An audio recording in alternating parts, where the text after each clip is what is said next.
Hello everyone, I'm here to help you today. I know you use this video to fall asleep, so before that, like the video and subscribe to the channel. Also, where are you from and what time are you watching? Now get comfortable and relax. The drive had been long, the kind of trip where the monotonous hum of tires on asphalt becomes a backdrop to the scattered thoughts of the passengers. But Sarah didn't mind. It was a Friday afternoon, and after weeks of hectic work and personal obligations, she was ready for the weekend getaway. She glanced at her phone. No service. Perfect. That's exactly what she wanted, an escape from the world. Just her friends, and a remote cabin they'd rented deep in the woods. No distractions. No responsibilities. Just the promise of fresh air, campfires, and late-night ghost stories. "Well, it's official," Ethan said from the front seat, turning to smile at Sarah as he steered the car along the winding road. "We're officially lost. You said you knew the way." Sarah chuckled, shifting in the back seat and peering out the window. "It's not lost. We're just adventuring. I call it off the beaten path." Maya, sitting next to Sarah, teased. She was always the quiet one, but when she spoke, it was often with a dry sense of humor. "Besides, the place we're heading to doesn't even show up on Google Maps. I think that's a good sign. You say that now, but wait till it's dark and we're out here with no reception." Tom shot back, his voice laced with sarcasm. He had been in a bad mood all week, something Sarah couldn't shake. "Then we'll see how fun adventuring really is." "Well, that's why we brought you," Sarah said, grinning. "To keep us entertained." She nudged him playfully. "I'm more concerned about the bears than any of you." Grace, the newest member of the group, spoke up from the back seat. She had only joined the group of friends in the last year, but they had all grown close quickly. She was quiet but easygoing, a good balance to the rest of the group's dynamics. "The bears are overrated," Ethan assured her. "What's more likely to kill you is the isolation. The kind of isolation that makes you go a little stir-crazy." Maya raised an eyebrow. "Are we really going to start talking about this already? I thought we were going to pretend we're normal people and just have fun." Ethan smirked. "Isn't it fun? Talking about the kind of isolation that makes you start hearing things." A chill crawled up Sarah's spine, but she quickly shook it off. "No need to make it worse," she said, though her tone was a little lighter than she'd intended. "I'll make sure to pack the very essentials. Snacks, music, and a first aid kit." The drive seemed to stretch on forever. Every turn, every dip in the road, led them further into unfamiliar territory, the trees growing denser on either side until they looked like dark, looming sentinels. Eventually, the car crested a small hill and the cabin appeared. Nestled in a clearing surrounded by towering pines, the rustic structure looked charming, if a little worn, perfect for what they needed. Sarah's pulse quickened with excitement. This was it, a weekend of nothing but nature and time with her closest friends. "Here we are," Sarah announced, pointing ahead as the cabin came into view. Ethan turned off the engine, and the car coasted to a stop. For a moment, everyone sat in silence, just taking in the scenery. The cabin was small but well kept, with a stone chimney curling smoke into the sky. In front of it was a clearing dotted with the last remnants of autumn leaves. Beyond that, the forest stretched out endlessly. "All right, let's get unpacked," Sarah said, pushing open the door. The cool air of the forest smelled fresh, earthy, the scent of pine mixing with the crisp chill of early autumn. She breathed in deeply. "We'll have to make our own fun," Tom said, grabbing his bag from the back seat. "But I'm hoping the cabin has some kind of atmosphere." He made a point of looking at the old cabin, as though he wasn't entirely sure it was a good idea to be there. "Let's make sure we don't lose our nerve on the first night," Maya added as she exited the car, giving him a sideways glance. "We're here to relax." Grace looked up at the sky. It was overcast now, the sun already dipping behind the trees, and the temperature had dropped noticeably. "I'm all for relaxation, but this place is giving off a creepy vibe, you know?" Not helping Grace, Ethan said, grinning. He was already pulling his bags from the back of the car. "If we start with the spooky stuff now, I'll be too scared to sleep tonight." The group unloaded the car, piling their belongings near the entrance of the cabin. Inside, the decor was charming but rustic. Wooden beams, a stone fireplace, and old-fashioned furniture that gave the place a cozy, homely feel. But there was something about it, Sarah realized, that felt a little too quiet, too still. Maybe it was the isolation. Maybe it was the fact that she had spent most of her life surrounded by the buzz of city life. Either way, it was unsettling. "Perfect," Sarah said, trying to shake the feeling. "This is just what we needed." She grinned at her friends. "Let's get settled in. And later, I'll make us all dinner. We can start with the ghost stories after." Sure, Tom said, eyeing the wooden walls. "Just make sure the ghosts aren't already here." The group set to unpacking, and the evening passed without much incident. They ate, drank, and laughed, trying to shake off the growing tension in the air. But as night settled in, and the sounds of the forest grew louder, crickets chirping, the wind rustling through the trees, the eerie quiet of the cabin pressed in on them. After dinner, they gathered around the fireplace, the only source of light and warmth in the room. The fire crackled, casting shadows against the wooden walls. "So," Maya began, her voice almost a whisper, "who's going first?" "Spooky stories, right?" Grace asked, her tone still light, but her eyes flicking nervously to the windows. Sarah smiled. "Yeah, let's hear your best ghost story." The conversation turned to ghost stories. Each person shared their favorite, or their creepiest experience, and the atmosphere in the cabin grew thicker, more charged. But then, after a long stretch of silence, Ethan stood up suddenly, a grin stretching across his face. "You want a ghost story?" he said. "I'll tell you about the time I met someone in the woods. Someone I shouldn't have." His voice dropped low, and the fire crackled behind him as he began his tale, sending an involuntary shiver down Sarah's spine. Ethan's grin widened, but there was something unsettling about it now. Something in the way he stood just a little too still, his shadow stretching unnaturally in the flickering firelight.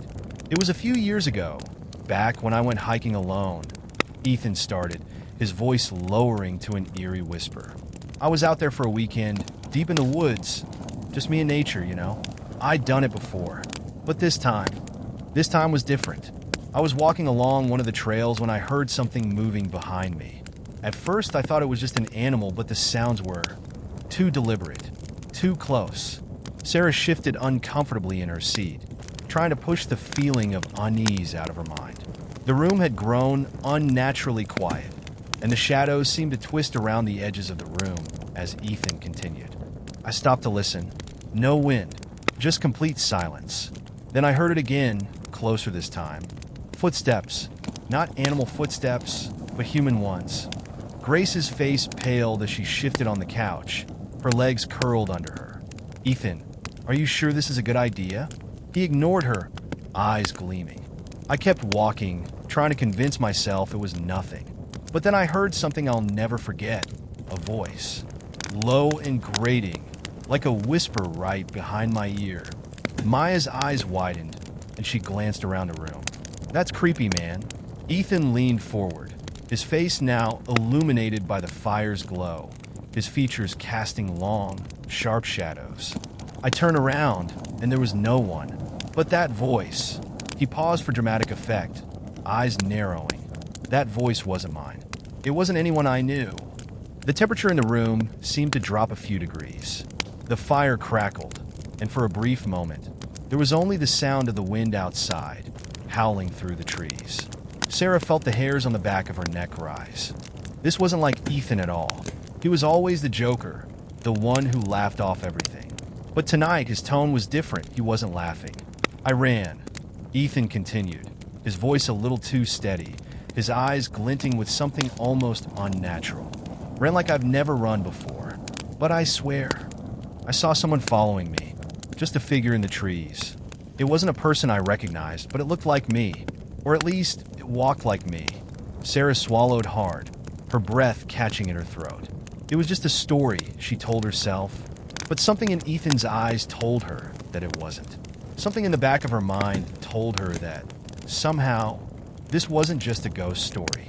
Anyway, Ethan finished, standing up suddenly and shaking off the eerie mood he had created. "I didn't die, so no big deal, right?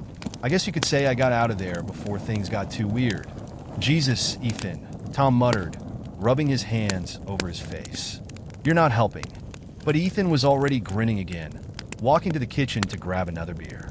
"I'm just saying, you don't know what's out there." "Or who?" There was a tense silence. Everyone exchanged glances, but no one spoke. The fire crackled louder now, and for a moment, Sarah could have sworn she heard something, just a faint noise, coming from the hallway outside the living room. She looked at Maya, who was staring at the door, eyes wide. "Did you hear that?" Maya whispered. Everyone fell silent. "I thought I heard something," Maya repeated, her voice trembling. "It's just the wind," Ethan called from the kitchen, though his voice seemed distant now. "Don't start freaking out." But Sarah couldn't shake the feeling that something was wrong. That voice, the one Ethan had spoken of, it sounded too real, too close. The more she thought about it, the more uneasy she felt. She looked around at her friends. They were all staring at the door now, frozen, listening. For a moment, no one moved. Not even the fire crackled. Then, suddenly, there it was again, a faint noise, this time louder. It came from the hallway, followed by a soft squeak of the wooden floorboards. "Who's there?" Tom called, his voice tight, though his bravado was beginning to crack. Nothing answered, but the atmosphere had shifted, growing thicker with every passing second. "That's it," Sarah said, standing up abruptly. She didn't want to admit it, but she could feel it now. The fear. "We're being ridiculous. It's just an old house with old floorboards. We've all been telling ghost stories, and now we're spooking ourselves." "You're right," Maya agreed, standing up as well. "We need to just relax." But Sarah couldn't shake the unease settling in her stomach. She stepped toward the hallway, but before she could make it 2 steps, she heard the sound again, a whispering voice. It was low, indistinct, but it was coming from the hallway. She froze. "Maya," Sarah called, her voice shaking slightly. "Did you hear that?" But when Maya turned to answer, her face had gone pale, and her eyes were wide with fear. She shook her head, as if trying to dismiss whatever she had just heard. "I don't want to go down that hallway," she whispered, backing away. Tom stood up slowly, his face unreadable. "We should check it out. It's probably just the wind or something." But Sarah shook her head, her pulse quickening. She had never felt so uneasy in her life. Something was off about the house, about the woods surrounding them. And it wasn't just the eerie stories or the eerie sounds. They were real. "I'm going to check the hallway," Sarah said, her voice firm. "Stay here." She didn't wait for a response. As she walked down the hall, the air grew colder. The floor creaked beneath her feet. The shadows seemed to stretch, twisting in ways that felt wrong. Her heart pounded in her chest as she reached the darkened doorway that led to the hallway. It was pitch black beyond, the only light coming from the glow of the fire behind her. But then she saw it, a figure, standing at the far end of the hallway, just inside the shadows. It was impossible to make out the details, but Sarah knew, without a doubt, that it was standing there, watching her. "Ethan," she called, her voice barely above a whisper. But the figure didn't move. It wasn't Ethan. Then, slowly it shifted. The shape began to move toward her, its outline blurring in the dim light.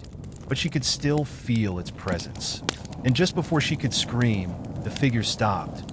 And the voice, Ethan's voice, whispered from the darkness. "Sarah, I'm just checking on you." Sarah's heart skipped a beat. "Ethan?" Her mind raced as she tried to rationalize what she had seen, what she had felt. The figure in the hallway wasn't supposed to be there, but Ethan's voice echoed in her mind like a warning. She stepped backward, her feet barely finding purchase on the creaking floorboards, the air growing colder around her.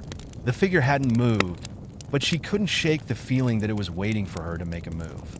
"Ethan," she called again, her voice a little shakier this time. But the figure didn't respond. It didn't even seem to acknowledge her presence. It simply stood there, motionless, its form so indistinct that it might as well have been a trick of the shadows. But it wasn't. Her fingers trembled as she reached for the light switch beside the hallway door. Her mind screamed at her to turn back, to go back to the others.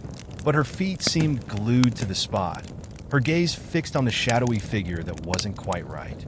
The light flickered once, twice, before sputtering out altogether, plunging her into darkness. Her pulse hammered in her throat, and she instinctively reached for her phone, but there was no signal. Nothing. The fear rose like a tide, suffocating her, and she took a deep breath, fighting against the panic that threatened to overwhelm her. "Think, Sarah. Think." She heard a shuffle, a low groan of the old wooden floors. Slowly, she backed away, her breath coming in shallow gasps. Her feet were leaden, her thoughts scrambled. But before she could retreat any farther, she heard it again, the voice. "Sarah, don't go." It was the same voice as before, only now it was far too close, far too intimate. It came from just behind her. Whipping around, she found nothing, just empty air. Her breath hitched in her chest, and her feet stumbled backward. She turned and bolted for the living room, desperate to reach the others. The floorboards beneath her groaned, as if the house itself were alive, shifting to trap her in its depths. But the door to the living room wouldn't open. It was locked. She yanked on the handle again, panic rising in her chest like a tidal wave. "No, no, no, no. Guys, help. It's not Ethan. Get the door open," she screamed, but the silence was deafening. No one answered. Behind her, the figure in the hallway shifted again. A soft shuffle, the sound of feet moving across the floor. She turned, her body trembling from head to toe, and for a split second, the figure in the hallway came into full view, a face, distorted and empty, staring back at her. It was a human. It was wrong. Sarah froze, her blood running cold as the figure took a step toward her. The sound of its footsteps was unnervingly precise, as though it knew exactly where to step, each move deliberate. Her body screamed for her to run, but she was paralyzed, caught in the suffocating grip of fear. Then, just as it seemed to reach out to grab her, the door to the living room burst open, and Ethan's voice rang out. "Sarah?" She snapped out of her trance, her muscles stiff and unwilling to respond, but she managed to push the door open just enough to slip inside. The moment she entered the living room, the door slammed shut behind her with a loud bang, and the figure was gone. The chill in the air faded, but the unease still clung to her skin. "Sarah? What happened?" Maya asked, her voice filled with concern. "You were gone for like a minute. We didn't hear anything from you." Sarah's breath was still ragged as she turned back to face the others. Tom and Grace were sitting up, eyes wide with confusion, their expressions shifting between disbelief and concern. I saw something in the hallway. It wasn't Ethan. It was," she began, but her voice faltered. She shook her head, trying to steady herself. "It was someone else. Someone who looked like Ethan, but it wasn't him. It was wrong. Are you okay?" Grace asked softly, standing up and crossing the room toward her. "Maybe it's just the darkness getting to you. We've all been a little on edge tonight." "I don't know," Sarah said, her voice trembling, her eyes darting back to the hallway. "But I know what I saw. That thing. It wasn't human." Ethan stood up from the couch, frowning. "I don't know what's going on, but let's not jump to conclusions. It's probably just some weird trick of the light, or maybe one of you is messing around with me. It could have been any of us." Tom raised an eyebrow. "I'm with Sarah on this one. That wasn't a trick of the light. I've lived in the country my whole life, and I know when something's off. And that thing in the hallway? It definitely wasn't normal." There was a tense silence in the room. "Okay, let's just calm down," Ethan said, his voice firmer now. "We've all had too much to drink. We're all probably imagining things. It's just an old house in the woods." But even as he spoke, the words felt hollow. He didn't believe himself. Sarah could see the subtle unease in his expression, the tightness around his eyes that betrayed the uncertainty he was trying so hard to suppress. "Well, let's lock the doors and maybe just stick together tonight," Maya suggested, trying to lighten the mood. "We'll all sleep better knowing no one is going off on their own." Sarah nodded. "That sounds like a good idea. But I'll be sleeping with the lights on tonight." Tom chuckled nervously, but the tension in the room didn't dissipate. As the night stretched on, the group settled back into their seats. The fire flickered weakly, the crackling sounds of the burning wood masking the ominous silence that hung in the air. But despite their attempts to settle down, none of them were able to fully relax. The unease had taken root, and the house, the woods, felt like they were closing in, their dark secrets slowly unfurling in the dim light of the cabin. It was only a matter of time before they would discover what was truly lurking in the shadows. The night dragged on in an oppressive stillness. The fire sputtered weakly, casting long shadows across the cabin walls. But it did little to ease the tension that clung to the room like a heavy fog. Every creak of the floorboards, every groan of the house felt amplified, and the only sounds were their own muffled breathing. Sarah lay in the living room, unable to sleep. The blanket felt too warm against her skin, the air too cold around her. The rest of the group had settled down, but none of them seemed truly at ease. Her mind raced, replaying the horrifying figure in the hallway, the distortion of its face, the way it moved like Ethan, but wasn't. And the voice. She could still hear it, echoing in her mind. "Don't go." The words repeated over and over again in her head, like a warning. But who was it really? Ethan had claimed he didn't leave the room, but Sarah knew what she had seen. And if Ethan had been in the hallway, who or what had been in the living room? She turned to look at the others. Maya and Tom were both asleep on the floor, wrapped in sleeping bags. Grace lay on the couch, her eyes closed, but Sarah could see the tension in her features, the way her body was stiff as if bracing for something. As if Grace, too, felt the unease that Sarah couldn't shake. Ethan, however, was nowhere to be found. Sarah frowned and glanced toward the door. It was slightly ajar, just enough to let the faintest light from the hall spill into the room. Hadn't Ethan been sitting right by the fire earlier? He wouldn't have just slipped away without saying anything. She waited a moment, listening. No footsteps, no sounds, just silence. Then, in the distance, the unmistakable sound of something heavy moving through the house, scraping against the floor. It was a slow, deliberate sound, as if someone or something was dragging itself from room to room. Sarah sat up, her heartbeat quickening. This isn't happening, she told herself, but the air felt thick with an unnatural coldness, and the noise, the dragging sound, came again, this time closer. Her breath caught in her throat. Something was moving in the house, and it wasn't one of them. The shadows seemed to stretch farther than before, the dark corners of the room swallowing up the light from the fire. Sarah slipped out of her blanket and quietly, cautiously, rose to her feet. She didn't want to wake anyone. She didn't want to risk them hearing what she had heard. But her feet felt drawn toward the hallway. It felt wrong, her every instinct screaming at her to turn back. But Sarah had to know. She had to know if Ethan was there, or if it was something else. She took slow, deliberate steps toward the door, peeking through the crack. The hallway stretched into darkness, but just as she was about to step forward, a low voice, familiar, chilling, reached her ears. "Sarah." It was Ethan's voice. The hairs on the back of her neck prickled. She pushed the door open slightly, her eyes scanning the hallway for any sign of movement. But there was nothing, just the hollow emptiness of the dark corridor. "Ethan," she whispered, stepping into the hallway cautiously. No answer. Then the noise came again, this time from the kitchen. The dragging sound, moving across the floor like a heavy object being pulled. Sarah froze in place.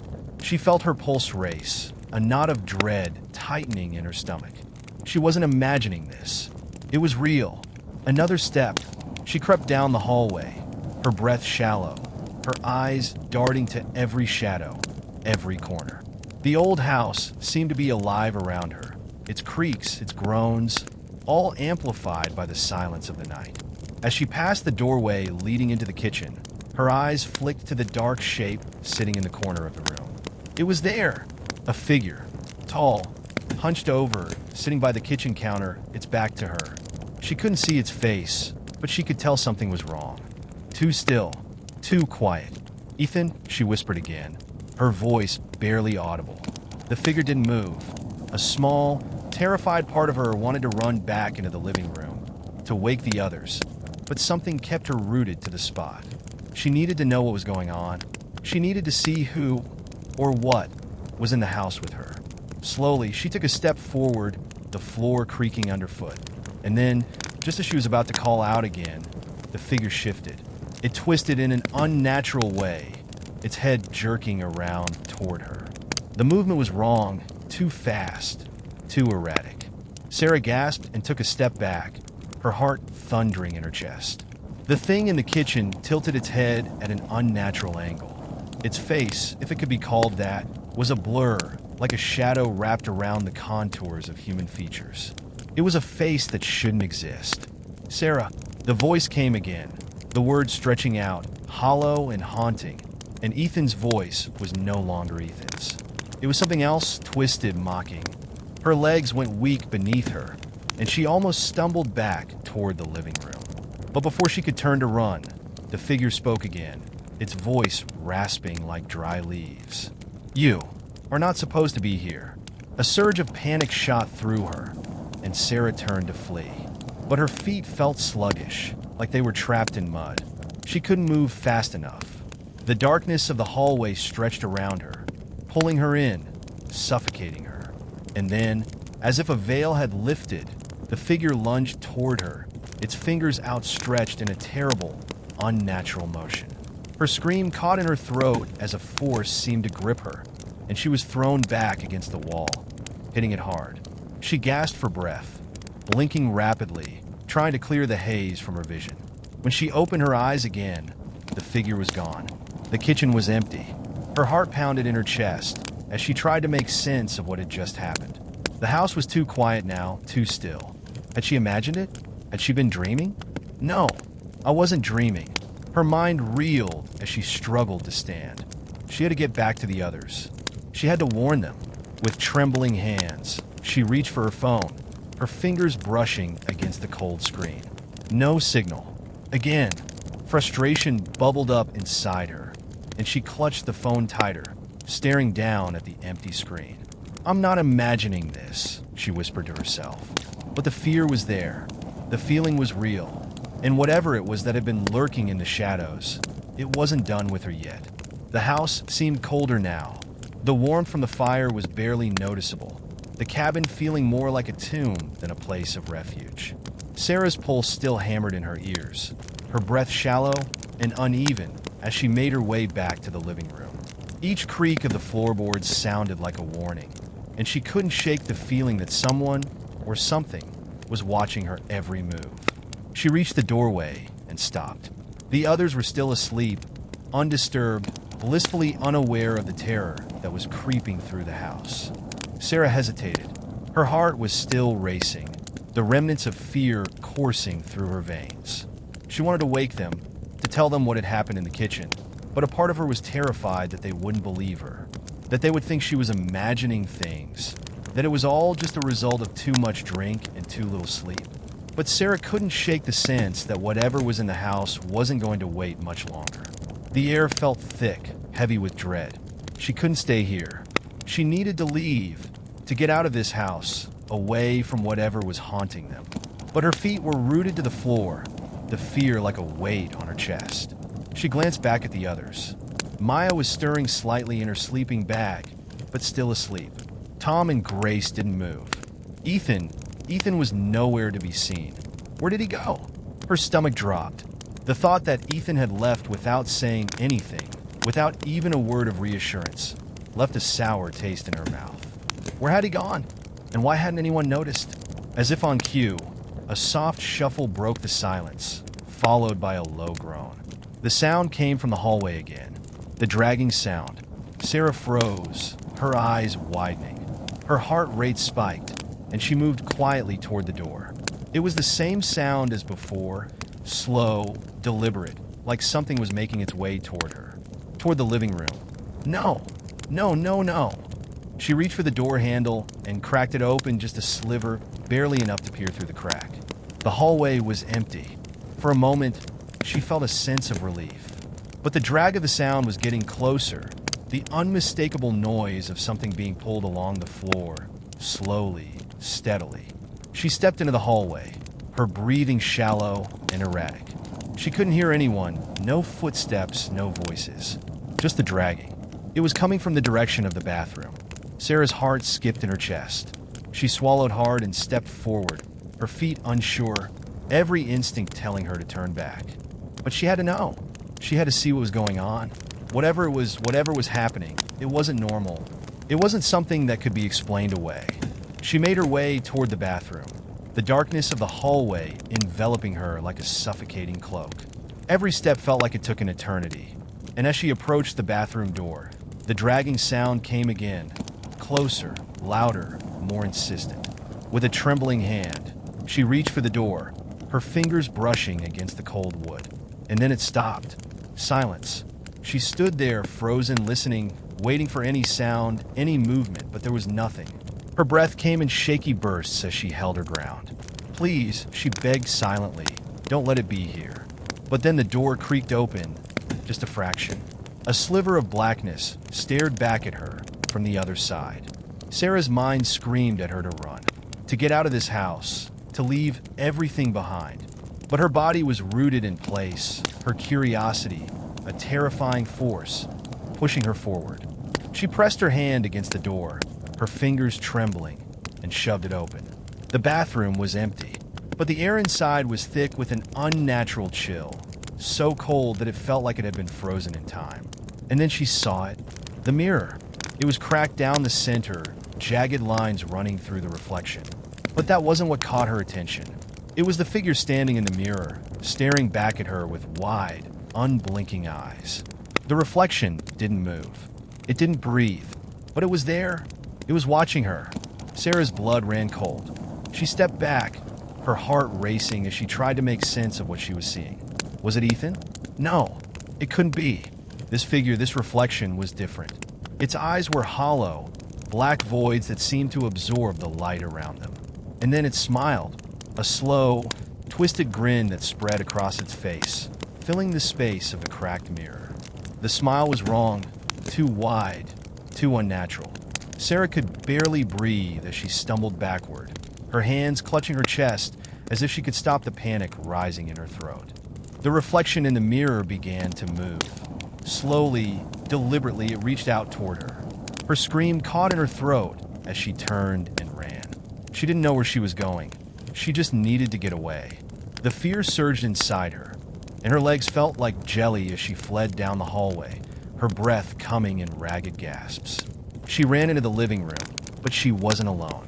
Ethan was standing in the doorway, watching her. His face was pale, his eyes wide, but he wasn't the same. He looked different. Wrong. Sarah. His voice was low, flat, like it didn't belong to him. His body was rigid, his posture too stiff. What's wrong? Why are you running? Her chest tightened. No, this wasn't him. She tried to step back, but her feet stumbled, her legs weak from the terror pulsing through her. She couldn't explain it, but something inside her knew that this wasn't Ethan. Not anymore. Ethan, she whispered, her voice breaking. What happened to you? His lips twitched upward in that same unnatural smile. I've always been here. Haven't you noticed? The darkness in his eyes deepened, and Sarah's blood ran cold. She turned to run again, but the door slammed shut behind her with a force that rattled the walls. The mimic, whatever it was in the house, and it wasn't going to let her go. The house felt like it was closing in on Sarah, each step more oppressive than the last. The shadows in the corners seemed to stretch longer, twisting and curling in ways they shouldn't. The air was thick, suffocating, with a palpable sense of danger. She backed away from Ethan, or the thing that looked like him, her heart pounding in her chest. There was a terror inside her now, a primal fear she couldn't explain. He wasn't Ethan. Not anymore. Something had taken him. Something had replaced him, and she wasn't sure if he was even still alive. Ethan, she whispered, her voice trembling as she tried to hold herself together. She needed answers. She needed to understand what was happening. The figure in the doorway, Ethan, or what looked like him, took a step forward, its gaze locked onto hers. The smile didn't fade. In fact, it seemed to widen, stretching unnaturally across its face. I told you, it said, its voice no longer Ethan's, but something deeper, colder. I've always been here. You should have never come. Sarah's throat tightened. There was something in its words, something wrong. This wasn't just a mimicry of Ethan. It was something else, and it was playing with her. With every fiber of her being, she wanted to turn and run, but her legs felt like lead. Her mind screamed at her to get away, but her body was frozen, caught in the pull of the creature before her. The door behind her slammed shut with a deafening crash, and she jumped, her pulse racing even faster. The house was no longer silent. It was alive with the sound of something, or someone, moving through the dark rooms, pacing, lurking. What do I do? Her thoughts scattered as the mimic, Ethan's body, took another step toward her. I think I've found something new to play with, it said, the grin never leaving its face. Sarah's breath quickened. She couldn't stand it. She couldn't stand seeing him like this, not him. Her eyes darted to the windows. The rain had started again, a steady, relentless downpour that blurred the world outside into a haze of gray and black. She couldn't escape out there. She couldn't let whatever was inside that house get to her. Please, she whispered, stepping back slowly, inching away from the mimic. Please, just leave me alone. But the thing that looked like Ethan took another step, its eyes glowing in the dim light. There was nothing human left in its gaze. Nothing but an emptiness that swallowed everything it touched. I am you, it said, its voice low and mocking. You are just like me now. Sarah's heart thundered. She couldn't breathe. She couldn't think. She could only feel the terror pressing down on her chest, the weight of something ancient and malevolent. The thing that had taken Ethan's place, whatever it was drawing closer, its footsteps now deliberate, slow, each one deliberate, measured. The room felt smaller with every second. Think. Her mind raced for a plan, for an escape, but all she could think of was how she had gotten here, how she had been so naive, so trusting. They shouldn't have come. They shouldn't have stayed in this house. There had been signs, the weird feeling in the air, the way things didn't seem quite right, but she hadn't seen it until it was too late. The thing that was once Ethan was almost to her now, standing mere feet away. She could feel the coldness radiating off it. Her instinct screamed to fight, to do something, but she didn't know what. How could she fight something that had no real form, no true identity?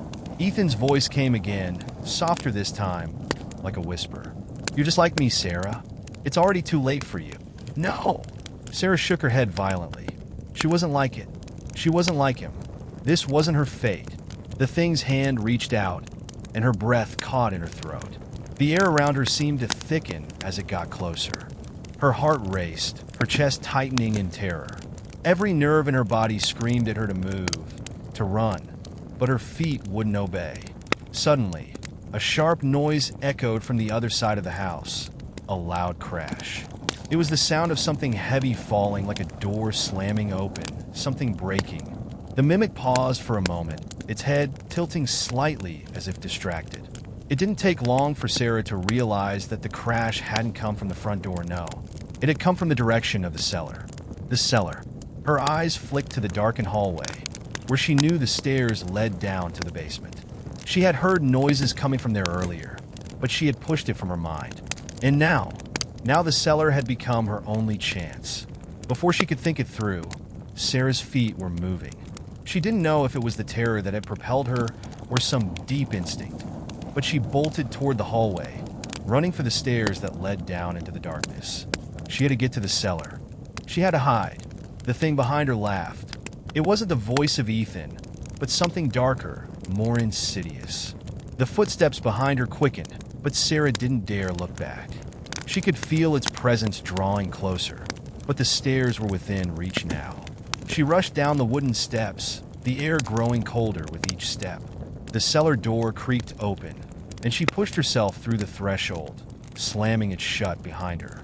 The sudden isolation in the pitch-black cellar was suffocating.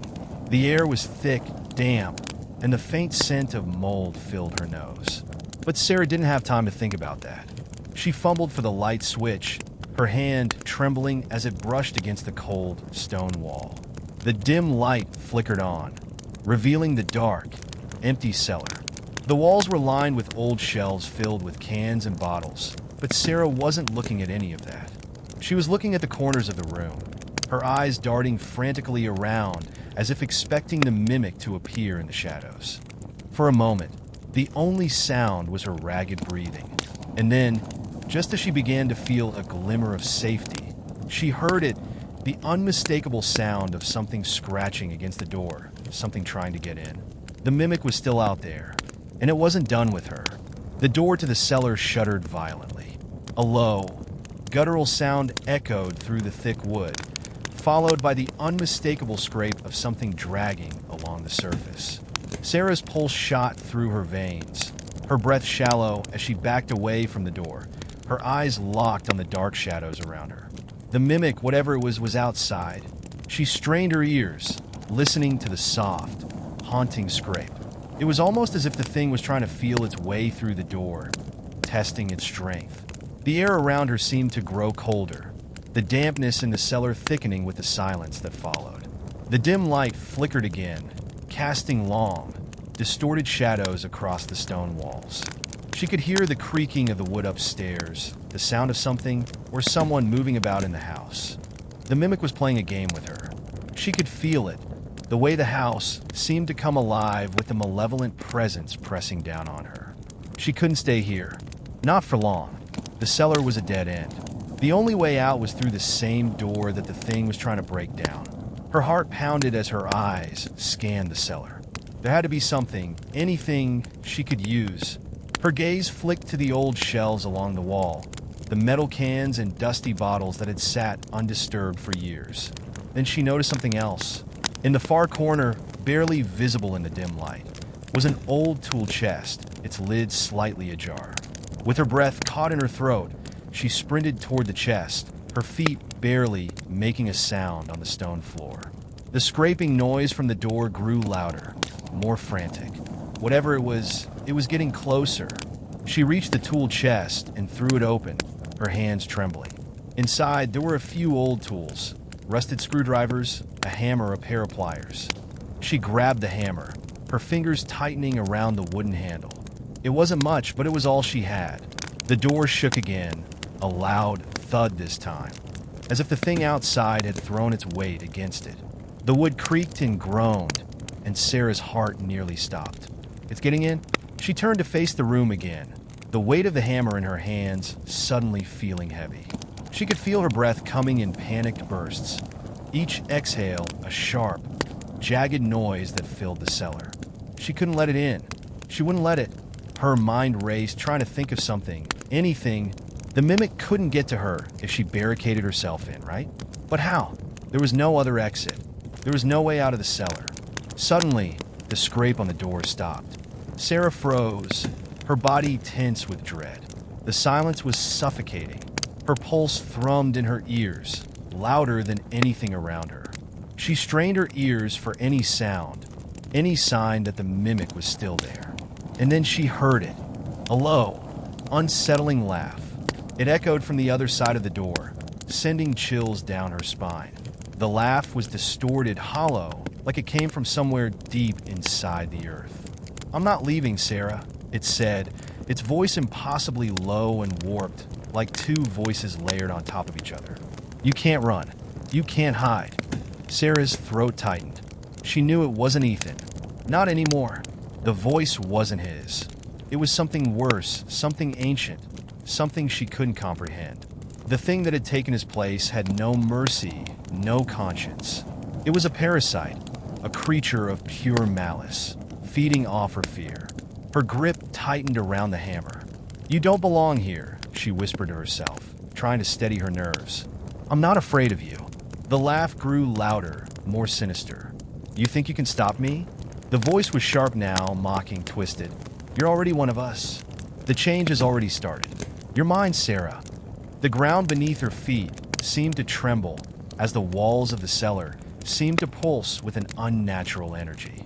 The shadows in the corners seemed to come alive, moving, curling like smoke. Her mind spun with the possibilities, with the horrifying realization that whatever this thing was, it was everywhere. It was in the house. It was in the very walls. And it was coming for her. The door creaked again, and Sarah spun around, hammer raised, her breath coming in sharp gasps. The door was buckling. The wood was splintering beneath the pressure. No, no, no, no. She couldn't let it in. But then, just as she was about to take a step back, The cellar door burst open with a deafening crash, splintering into pieces as a dark shape lurched into the room. Her scream caught in her throat as she swung the hammer at the shadow, but it was already too late. The figure had her by the wrist, its grip cold and unyielding. The force of it sent the hammer flying from her hands, clattering across the floor. She struggled, but the creature's grip tightened. It was stronger than anything she'd ever felt, stronger than any human. And then she looked up, her breath catching in her throat as she saw its face. It was Ethan's face, but distorted, twisted. His features were stretched, his skin pale and almost translucent. His eyes were black voids, no iris, no pupils. Just empty, bottomless darkness. "It's too late, Sarah," he whispered. His voice was still wrong. "You've already joined us." Her eyes went wide as the reality of what was happening sank in. This thing, whatever it was, had taken Ethan. It had taken them all. And now it was taking her too. She fought harder, using every ounce of strength she had left to break free, but it was no use. The thing was too powerful. It pushed her to the ground with unnatural force, and her head hit the stone floor with a sickening crack. Her vision blurred as the world tilted, everything spinning. Her mind screamed for her to get up, to fight back, but her body wasn't responding. The mimic had her. It was too strong, too much. Ethan's distorted smile hovered above her, his face now mere inches from hers. "Sleep," it whispered. "Sleep, and when you wake up, we'll be one." The last thing she saw before everything went black was the shadow of the thing standing over her, its form shifting and changing, blurring in the dim light. The world was a haze. Sarah's head throbbed as she drifted in and out of consciousness. Her body felt as if it were made of stone, heavy and immobile. The darkness around her pressed in like a suffocating blanket, smothering every thought. She tried to move, but her limbs wouldn't obey. Her mind screamed for her to wake up, to fight, to get out, but her body was a prisoner, held captive by the overwhelming darkness. It was a long moment before she realized that the pressure in her chest had lifted, the crushing weight of the mimic's presence no longer suffocating her. But when she opened her eyes, the world before her was still dark, like a thick fog clinging to every inch of the room. She couldn't see anything clearly, only shadows and vague outlines in the pitch black. Her heart raced as she tried to sit up, but her body felt weak, drained. A dizzying wave of nausea washed over her, and she had to close her eyes again to steady herself. She felt an odd sensation in her mouth, like something sticky coating her teeth. Blood? She spat, her throat raw from the effort, and the metallic taste lingered. Suddenly, a soft rustling sound echoed through the dark room. Her ears perked up, straining to catch any noise. Footsteps, slow and deliberate, echoed from somewhere nearby. She stiffened, the fear flooding back. She had no idea where she was, no idea how much time had passed. Had it been moments? Hours? The rustling grew closer, and then a voice, distorted and cold, spoke in the darkness. "You shouldn't have run, Sarah." It was the mimic's voice again, but this time it wasn't like before. It wasn't the voice of Ethan. Ethan's voice had been buried beneath something darker. A cold, hollow laugh followed the words, and the hair on the back of Sarah's neck stood on end. She had no idea where the thing had gone when she passed out, but now it was back, and its presence seemed to fill every corner of the room, suffocating her. "Come out and play," the voice whispered, laced with venom. "You can't hide from me forever. I know every corner of this house, every shadow. It's all mine." Her body trembled, panic rising inside her. She needed to escape. She needed to move. Her eyes adjusted slightly to the darkness, and she could make out a faint outline, just a silhouette, standing in the corner of the room. It was tall, humanoid, its shape unnaturally twisted, like a reflection in a funhouse mirror. It was Ethan's form, but the resemblance was only skin deep. The eyes, the face, none of it was him anymore. It was an abomination, a hollow imitation of a man, nothing but a shell. The thing's head tilted, its eyes narrowing on her as if it was enjoying her fear, savoring the moment. "You can't fight me." It continued, its voice soft, mocking. Not anymore. The change is too far along. You're already one of us. The words made her stomach twist. Sarah's chest tightened, and her hands instinctively clutched at the floor beneath her as she pushed herself up, her muscles sore and uncooperative. She had to move. She had to get away from it, but her limbs refused to cooperate. The thing stepped forward slowly, its movements jerky and disjointed, as though it wasn't entirely sure of itself. It wasn't Ethan anymore, and it wasn't just a creature that mimicked him. This thing had its own agenda, its own hunger. Sarah's head spun as she tried to gather her thoughts. Where was she? What had happened? The memory of being dragged across the floor, of the mockery that had once been Ethan, it was all a blur now. A nightmare that felt too real to escape. You're a part of this now, the mimic said, its voice distorted into something that made her skin crawl. You can't run from what you've become. We're already in you. We are you. The mocking voice was followed by a horrible sound, something between a growl and a hum, reverberating in her chest. The darkness in the room seemed to pulse, and for a moment, it felt as though the very air was alive with its presence. Sarah's heart thudded violently in her chest as the thing approached, its footfalls heavy on the floor, each step making the shadows grow larger. Her breath came faster, but she was still frozen in place, unable to fight. The thing that had once been her brother, or the thing that had looked like him, was right in front of her now. Its eyes glowed faintly, two empty, dark pits staring into her soul. She had to do something, anything. With one final surge of adrenaline, she pushed herself to her feet, stumbling and gasping for breath. The room spun around her, and she barely kept herself from falling to the ground again. Her knees buckled, but she caught herself on the edge of a shelf, her fingers gripping the cold, wet wood. "No," she screamed, finding her voice through the fear. "I'm not like you. I'm not one of you." The mimic stopped for a moment, its head tilting to the side. For a brief second, it looked almost confused, like it didn't understand. And in that moment, Sarah realized something. It had lost something. It was trying to make her like it. But deep down, it was still trying to hold on to what it had been, what it had once been able to mimic. That confusion, that tiny crack in its control, was her chance. With a desperate cry, Sarah spun toward the shelf behind her, her fingers brushing over something, a canister, a bottle. She didn't know what it was, but in that moment, it didn't matter. Without thinking, she hurled the object toward the mimic.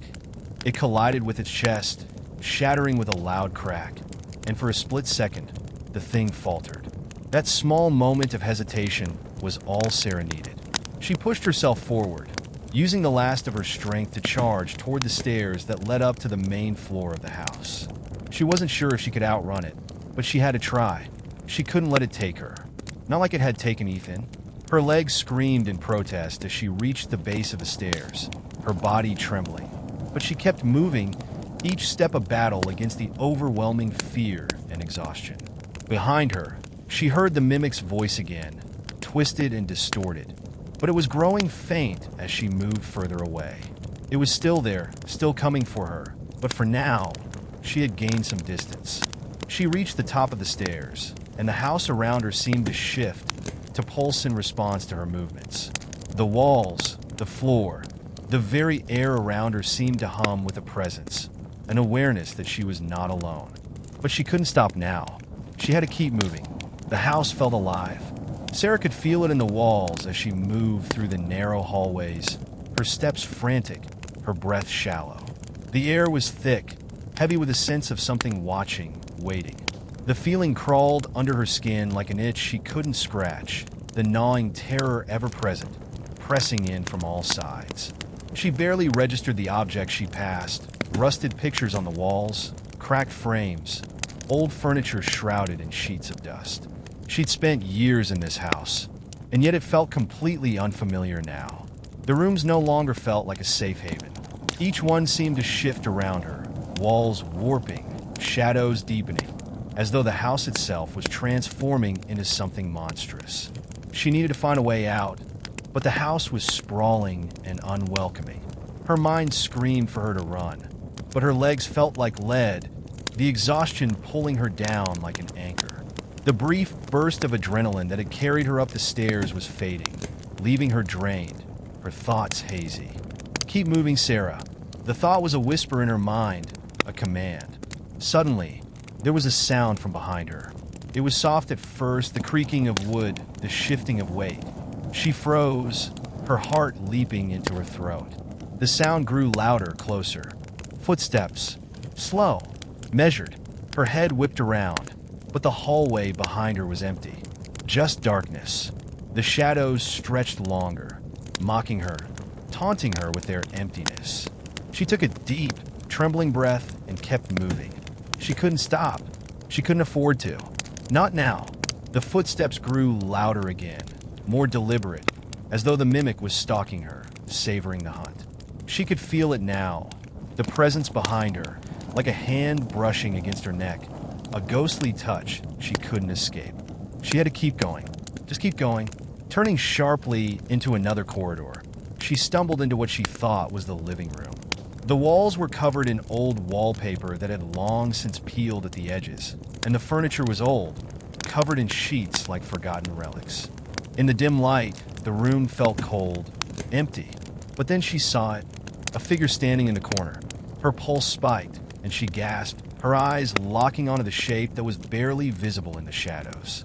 For a moment, her heart stilled. Is that it? But then, a flash of recognition hit her.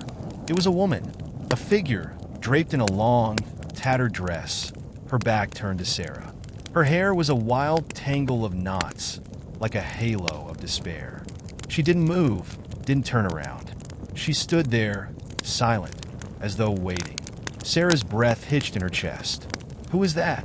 The figure didn't seem to notice Sarah's presence at first. She stood still, as if caught in a dream. But then, slowly, as though drawn by some invisible force, the woman turned around. Sarah's eyes locked onto hers, and her blood ran cold. The woman's face, if you could call it that, was not a face at all. It was a canvas of flesh, warped and misshapen, a grotesque mask of what had once been human. The eyes were empty holes, dark pits that seemed to swallow all light. Her lips were stretched unnaturally wide, revealing sharp, jagged teeth that gleamed in the dark. The thing that had been Ethan was bad enough, but this was worse. This was something older, something that had been waiting, something that had been here long before her. The woman's mouth opened, but no sound came out. Instead, Sarah felt the voice in her mind, a whisper that chilled her to the bone. You should never have come here. The voice was soft, yet impossibly loud, reverberating in her skull. She backed away, her body trembling, her heart racing with terror. The woman was not real. She couldn't be real.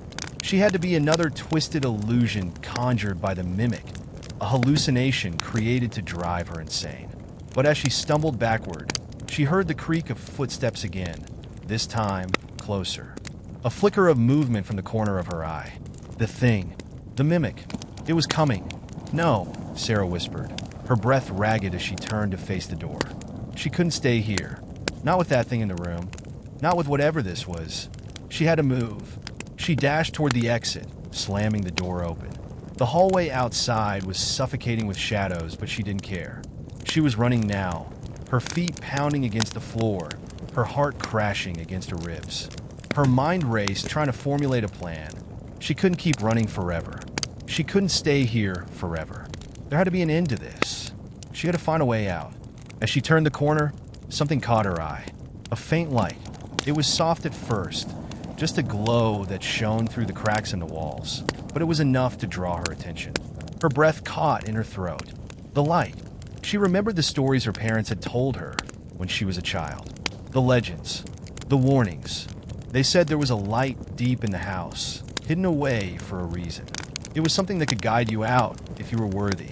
The words echoed in her mind. If you were worthy. She moved toward the glow, the oppressive darkness closing in behind her. She could feel it now, the pull of something ancient, something powerful.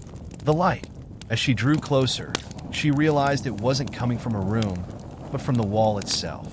The glow seeped from the cracks, like something alive, pulsing with energy. The walls were humming now, a low vibration that rattled her teeth. Without thinking, Sarah reached forward and touched the wall. The light flared to life, blinding her. And for a moment, she thought she saw someone standing on the other side, reaching out to her. Her heart skipped a beat. Was this her escape? But then the vision distorted. The face on the other side of the wall twisted, a nightmare's grin spreading wider and wider. And Sarah's scream filled the house. The scream echoed in the room. But it wasn't just Sarah's voice that filled the air. It was the sound of everything the house had become. The walls trembled as if they were alive, groaning in response to the light that now blazed within them. The grotesque face she had seen in the glow distorted further, its features stretching and warping like melted wax. For a moment, Sarah's mind was consumed by a haze of terror, her chest tight with fear, her body frozen in place. But then, just as suddenly as it had come, the vision flickered and vanished, leaving only the searing light behind. The wall, once alive with eerie energy, was now just a cold surface again. There was no face, no escape. Her heart hammered in her chest. The air felt thick and suffocating. She stumbled backward, her mind racing. What just happened? What was that? A sudden noise snapped her from her thoughts, a dragging, scraping sound from down the hallway, followed by a low, guttural growl. It was too familiar. She didn't have to look to know what it was. The mimic, the thing that had once been Ethan, had followed her, drawn to her panic, to her weakness. It had always been patient, always waiting for the perfect moment to strike. And now, with the light gone and the terrifying glimpse of whatever lay on the other side of the wall fading, it was closing in again. Her body screamed at her to run, but her legs felt as though they were made of lead, too tired and too numb to move. A cold sweat broke out across her forehead as she tried to gather the strength to escape. But it was too late. The creature's presence was already too close, suffocating the very air around her. She turned her head toward the door, her fingers trembling as she reached for the handle. The echoing footsteps were growing louder, their heavy, methodical rhythm pounding through the house like a drumbeat. She had to get away. There had to be a way out, but where? In the midst of her panic, a thought pierced through her fear, a whisper, soft and barely audible, but distinct. The basement. It was a fleeting thought, but it was enough to fuel her desperation. The basement was the one place she hadn't explored yet, the one place that had always seemed too far down to be of any use. But now, in the face of the mimic's hunger, it was her only option. With renewed urgency, Sarah pushed open the door and bolted down the hall, not caring for the creaking of the floorboards beneath her feet or the scraping sounds that followed in her wake. She ran blindly, her breath ragged, her mind focused only on reaching the stairs that would lead her to the basement. The walls around her seemed to close in, the house narrowing as though it was trying to trap her.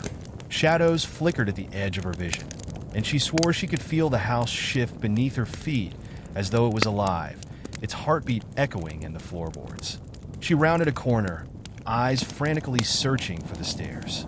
And there, at the end of the hall, was the entrance, an old wooden door that led to the basement. She didn't hesitate. She grabbed the knob and wrenched the door open, the hinges creaking in protest, and stumbled down the stairs into the cold, damp darkness below. The basement was far colder than she expected, the air thick with moisture, the smell of mildew heavy in her nostrils.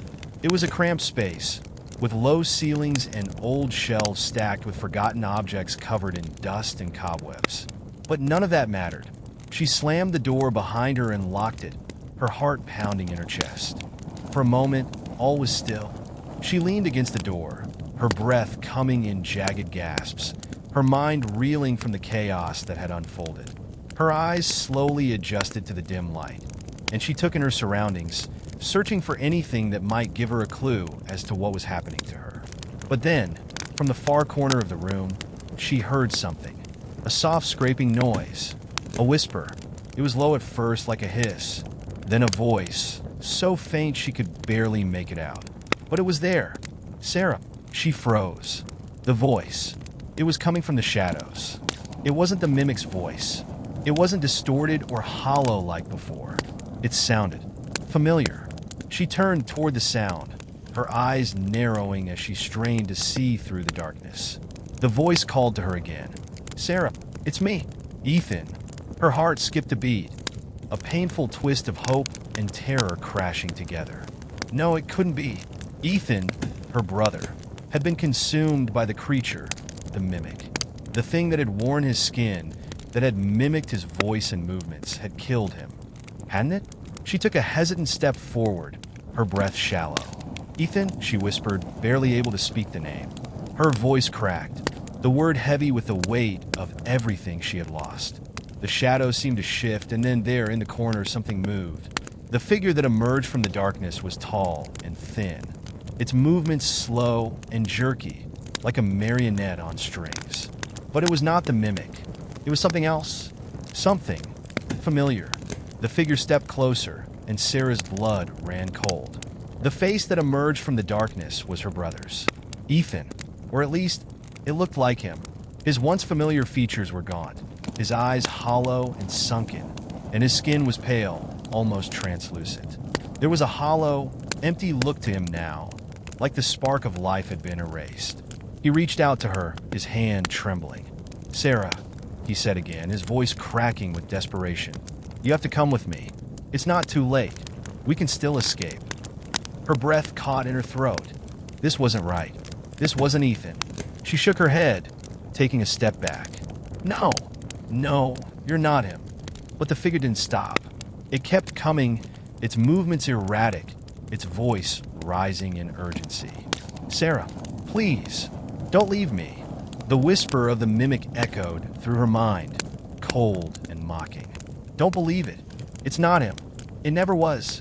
Her instinct screamed at her to run, but her legs were frozen.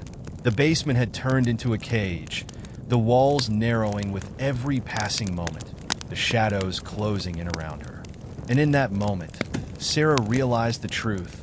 There was no escape. Not here. Not anywhere. The mimic was with her now. Sarah's pulse hammered in her temples. Her mind screamed at her to run, but her feet felt glued to the floor. Ethan, or what looked like Ethan, took another step forward, and Sarah's breath hitched in her chest. There was something off about him, something wrong that she couldn't quite place. His movements were too stiff, too deliberate, like a marionette pulled by unseen strings. She couldn't breathe. The air around her felt thick, suffocating, as if the walls were pressing in from all sides. The house was alive, and it was playing with her. Her mind raced as she tried to reason with herself. This isn't him, but his voice, even though it was faint and raspy, still carried an unmistakable warmth. It was Ethan's voice, no matter how much it twisted in the air. The desperation in his tone clawed at her heart. "Sarah," the thing whispered again, and it took another step closer. "It's not too late. We can still escape together. Please, come with me." Her legs trembled, and for the briefest of moments, Sarah felt herself falter. The house around her groaned in response, the floorboards beneath her feet creaking ominously. She wanted to believe him, to let herself fall into that voice, that promise of safety, of home. But something deep inside her, something primal, knew that this was a lie. The figure before her wasn't her brother. It couldn't be. Ethan was gone, swallowed by the darkness that had overtaken him. The creature, the mimic, had done something to him, something vile, something beyond recognition. With great effort, Sarah lifted her chin, swallowing the lump in her throat. Her voice was shaky, but determined. "You're not Ethan," she spat, each word tasting bitter in her mouth. "You can't fool me." The figure's head tilted slightly, as though considering her words. And then, with a sound like something cracking, its mouth stretched into a grotesque grin. One that wasn't human, one that felt too wide, too stretched.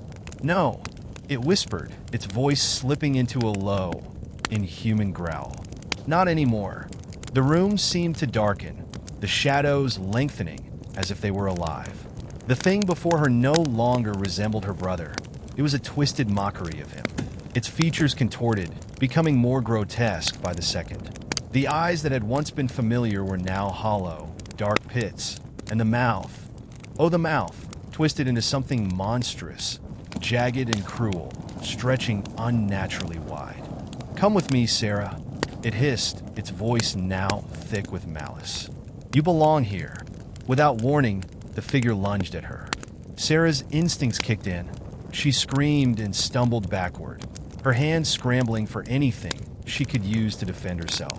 The basement, now filled with shadows and rancid air, suddenly felt like a trap, closing in around her. She spotted a rusted pipe sticking out from the floor beside an old shelf, and in one desperate motion, she grabbed it.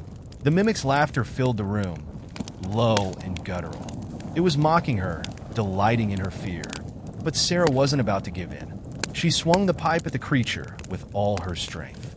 It hit the mimic's shoulder with a sickening thud, and the thing recoiled, hissing in pain. But it didn't stop. It didn't even slow down.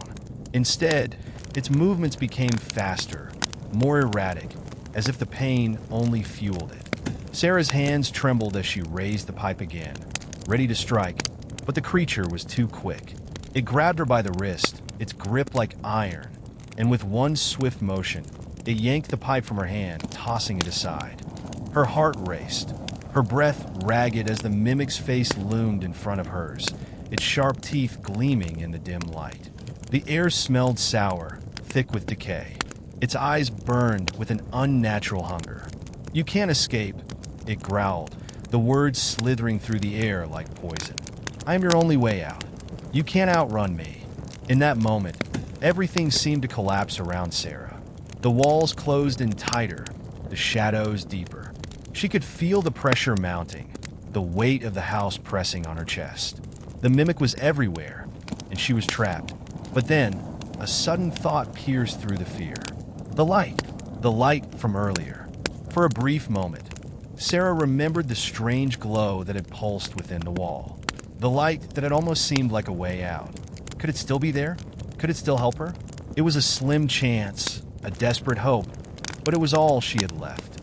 Without thinking, she jerked her arm free from the mimic's grip, surprising it for a moment, and darted toward the stairs.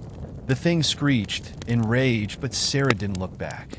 Her only focus was the door to the basement, the doorway that might lead to salvation. She didn't stop to think, didn't waste a moment. The basement door was just ahead, but as she reached for it, something grabbed her ankle. She screamed, her body yanked violently to the ground. The cold concrete scraped against her skin as the mimic dragged her back, its twisted laughter echoing in her ears. "No," she cried, kicking with all her strength, her body thrashing. But just as the creature was about to pull her back into its cold embrace, she felt it. The light. It flickered again, far in the distance, like a beacon in the darkness. With all her might, Sarah surged forward, her foot connecting with the door frame and sending the door flying open. The light grew brighter, illuminating the path ahead, calling her toward it. The mimic howled in fury, its voice now high-pitched, desperate. "You can't escape me." But it was too late. Sarah was already moving, her feet carrying her toward the glow, toward the unknown, toward whatever lay beyond. With a final burst of energy, she sprinted toward the light, the world around her shaking, breaking apart. And then, just as the mimic reached out one last time, Sarah disappeared into the light. Sarah's body collided with the light, the brightness searing through her, blinding her completely. She could feel the warmth of it, like the embrace of a forgotten memory, wrapping around her in a protective cocoon. The pressure that had been suffocating her, the weight of the walls, the looming presence of the mimic, faded, disintegrating like smoke in the wind. For a moment, there was nothing but the light, and for that brief stretch of time, Sarah could breathe again. Her mind felt clearer, the confusion and fear momentarily dissipating, as though the light had washed away the terror that had haunted her for so long. But as the light began to fade, Sarah realized she wasn't in the basement anymore. She blinked, her eyes adjusting to the sudden change.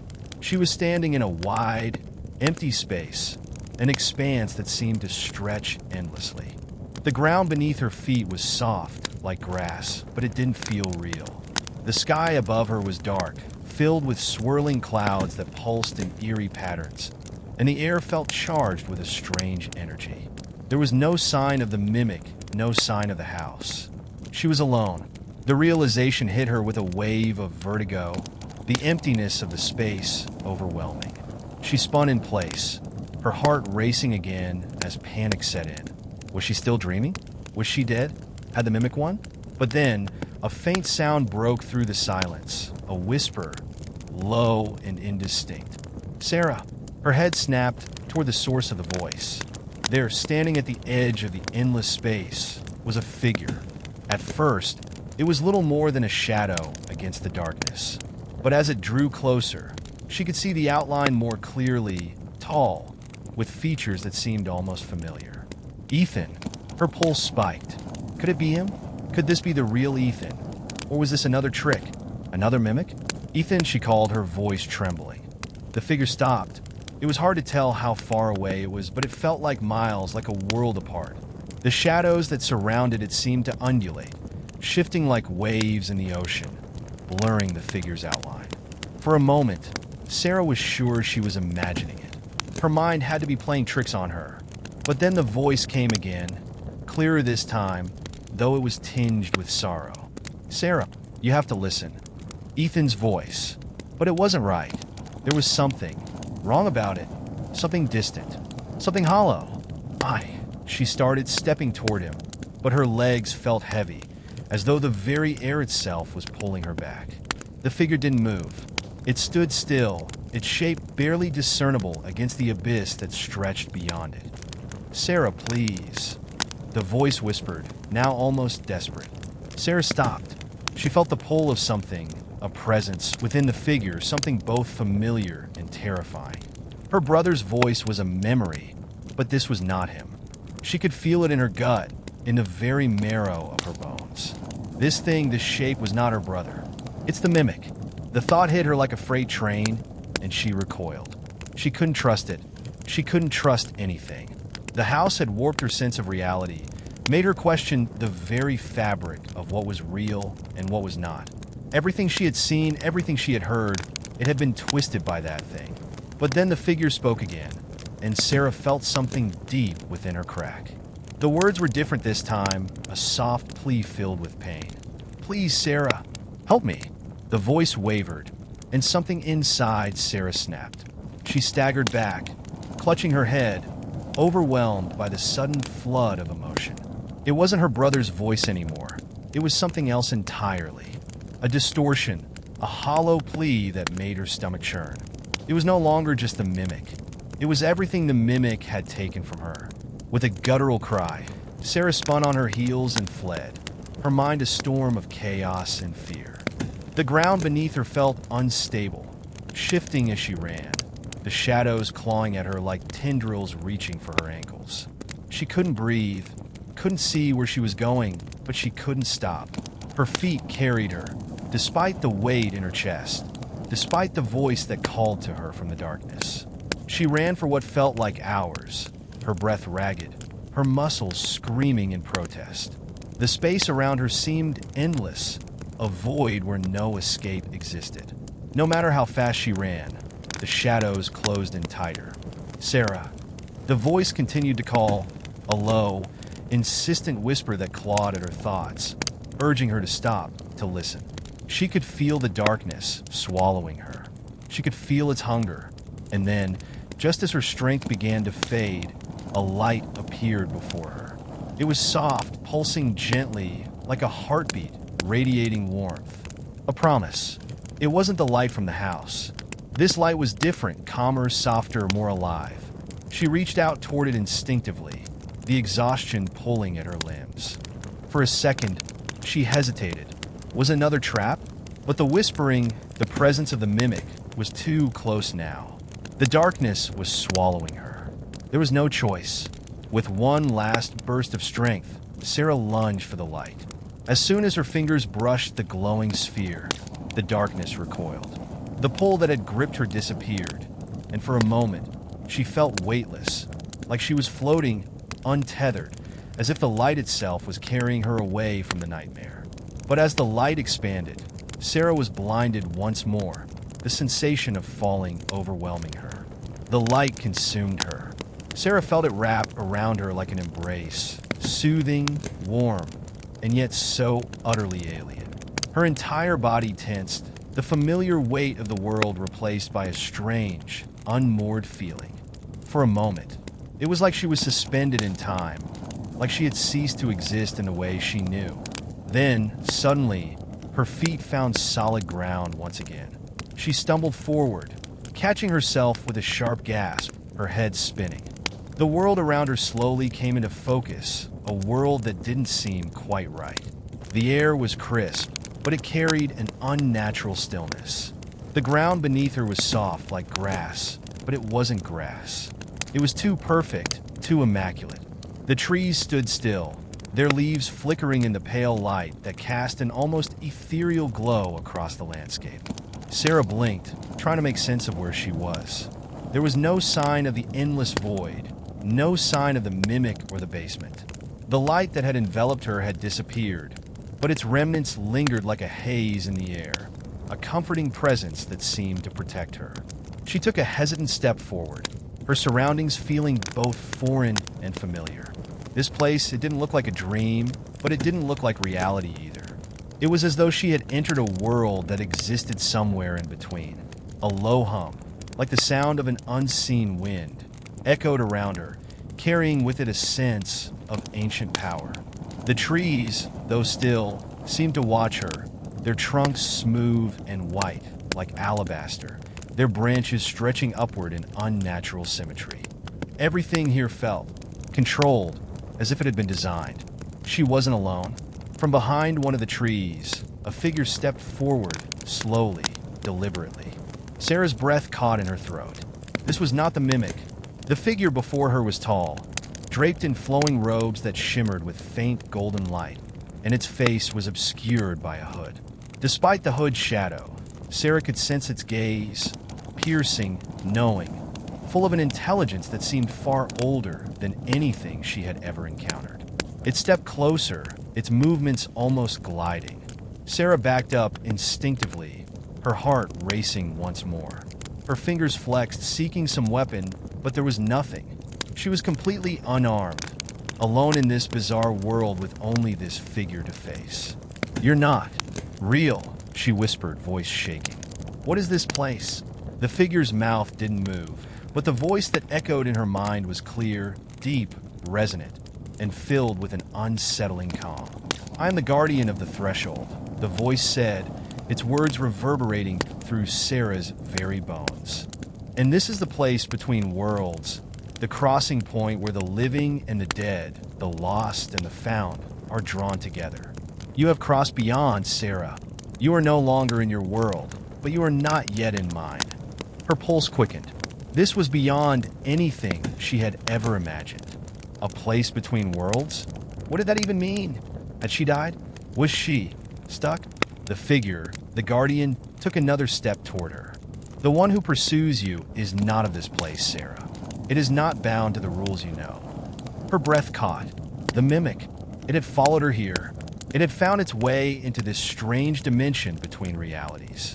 "But you are safe for now," the guardian continued, its voice swirling around her. "You have entered this place, but you have not yet embraced it fully. You must choose, Sarah.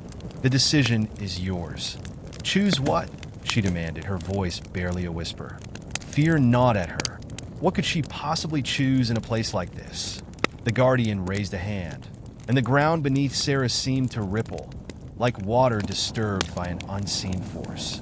The world around her shifted for a brief moment. Shadows swirled, trees bent, and then, just as quickly, the scene froze, as if time itself had halted. "You must choose whether to return to your world or to remain here," the guardian's voice said, its tone gentle but filled with an unspoken weight. "But know this, the one who pursues you will not stop. It will follow you until you are swallowed by its hunger. You will never be safe. In this world or the next, it will always be there, waiting." Her heart beat faster. Her eyes darted nervously around the strange, still landscape. But everything remained eerily silent, as though the very trees were waiting for her answer. It was hard to breathe, to think, Every instinct within her screamed that she had to go back to find her way home. She couldn't let the mimic win. It had already taken so much from her, her family, her sense of safety, her sanity. She wasn't ready to let it take her completely. But then, the truth that had been gnawing at her for so long surfaced in her mind. She couldn't escape it. The mimic had followed her here. Would she ever truly escape it? Would it always find her, no matter where she went? The Guardian's eyes, though hidden beneath its hood, seemed to study her, awaiting her decision. The silence stretched, stretching her thoughts, her fear, her confusion to their limits. "If I stay here," she murmured, her voice faltering. "What happens then? What happens to the mimic?" "The mimic cannot follow you in this place," the Guardian replied. "But it is not gone. It remains a shadow in the corner of your mind, a whisper in your thoughts. You must choose. Remain in this limbo or return to your world, knowing it will follow you again. Choose wisely, Sarah. There is no turning back." Her heart thudded in her chest. The weight of the decision settled over her, suffocating her. This place, this world, it was different. It felt safe in a way. But was it a trap? Was she trading one kind of torment for another? "You cannot outrun it forever," the Guardian's voice echoed through her mind again, its tone carrying a sense of inevitability. "It will always find you, but in this place, you may find peace." For a time, Sarah closed her eyes, the sounds of the Guardian's voice mingling with the memories of her brother, of her family. She had come so far, had fought so hard to survive. She wasn't sure she could keep running forever. And so, with a final glance at the Guardian, Sarah made her decision. "I will stay," she whispered. The Guardian's hooded head tilted slightly, as though acknowledging her choice. "Then so it shall be," it said softly, a deep rumble beneath its words. "You are safe here for now. But remember, time does not pass the same in this world. You may remain for as long as you need, but the moment you leave, the mimic will be waiting." Sarah nodded, her resolve hardening. The choice had been made. She would remain here, in the place between worlds. But a thought lingered in the back of her mind. What if it's not the mimic I have to fear? What if it's this place itself? As Sarah stood in the eerie silence of the strange world, the air around her seemed to pulse with an unseen energy. The Guardian remained still, watching her with its ever-watchful, unseen gaze. Sarah couldn't help but feel the weight of the decision she had just made. Staying in this place was an unknown, an uneasy balance between safety and danger. The world around her felt suspended, as if time itself had been halted. The Guardian's voice reverberated through her mind again, this time softer, almost like a whisper meant for reassurance. "You are not alone here, Sarah." She turned her head sharply, her heart racing. Had she imagined it? There was no one else around, just the endless trees and the soft, glowing light that seemed to emanate from the ground itself. The space felt infinite, stretching in all directions. The Guardian raised its hand, motioning for her to follow. Without waiting for a response, it turned and began to walk. No, glide across the soft earth, its robes flowing behind it like a gentle mist. The path before them, if it could even be called a path, shifted in subtle ways, as if the world itself were rearranging itself with each step. Sarah hesitated but followed, her feet reluctant to carry her into the unknown. She wasn't sure where the Guardian was leading her, but the voice in her mind urged her forward. "You have chosen to stay," the Guardian said, its voice like a lullaby that both comforted and unsettled her. "Now, you must learn what it means to exist in this place, to find your balance." She swallowed hard. "Balance? How am I supposed to find that?" The Guardian didn't answer immediately, and for a long time, there was only the sound of their footsteps on the soft, almost liquid ground. Sarah couldn't shake the feeling that this place, though peaceful on the surface, was filled with something more sinister. She had entered it of her own accord, but what if it had been the wrong choice? After what felt like hours of walking, hours, days, weeks, time no longer felt relevant here. The Guardian stopped. "This is the Hall of Echoes," it announced softly. They stood at the entrance to a wide, darkened cavern-like structure. It loomed before them, an archway of smooth stone that seemed to shimmer and undulate with an energy Sarah could not comprehend.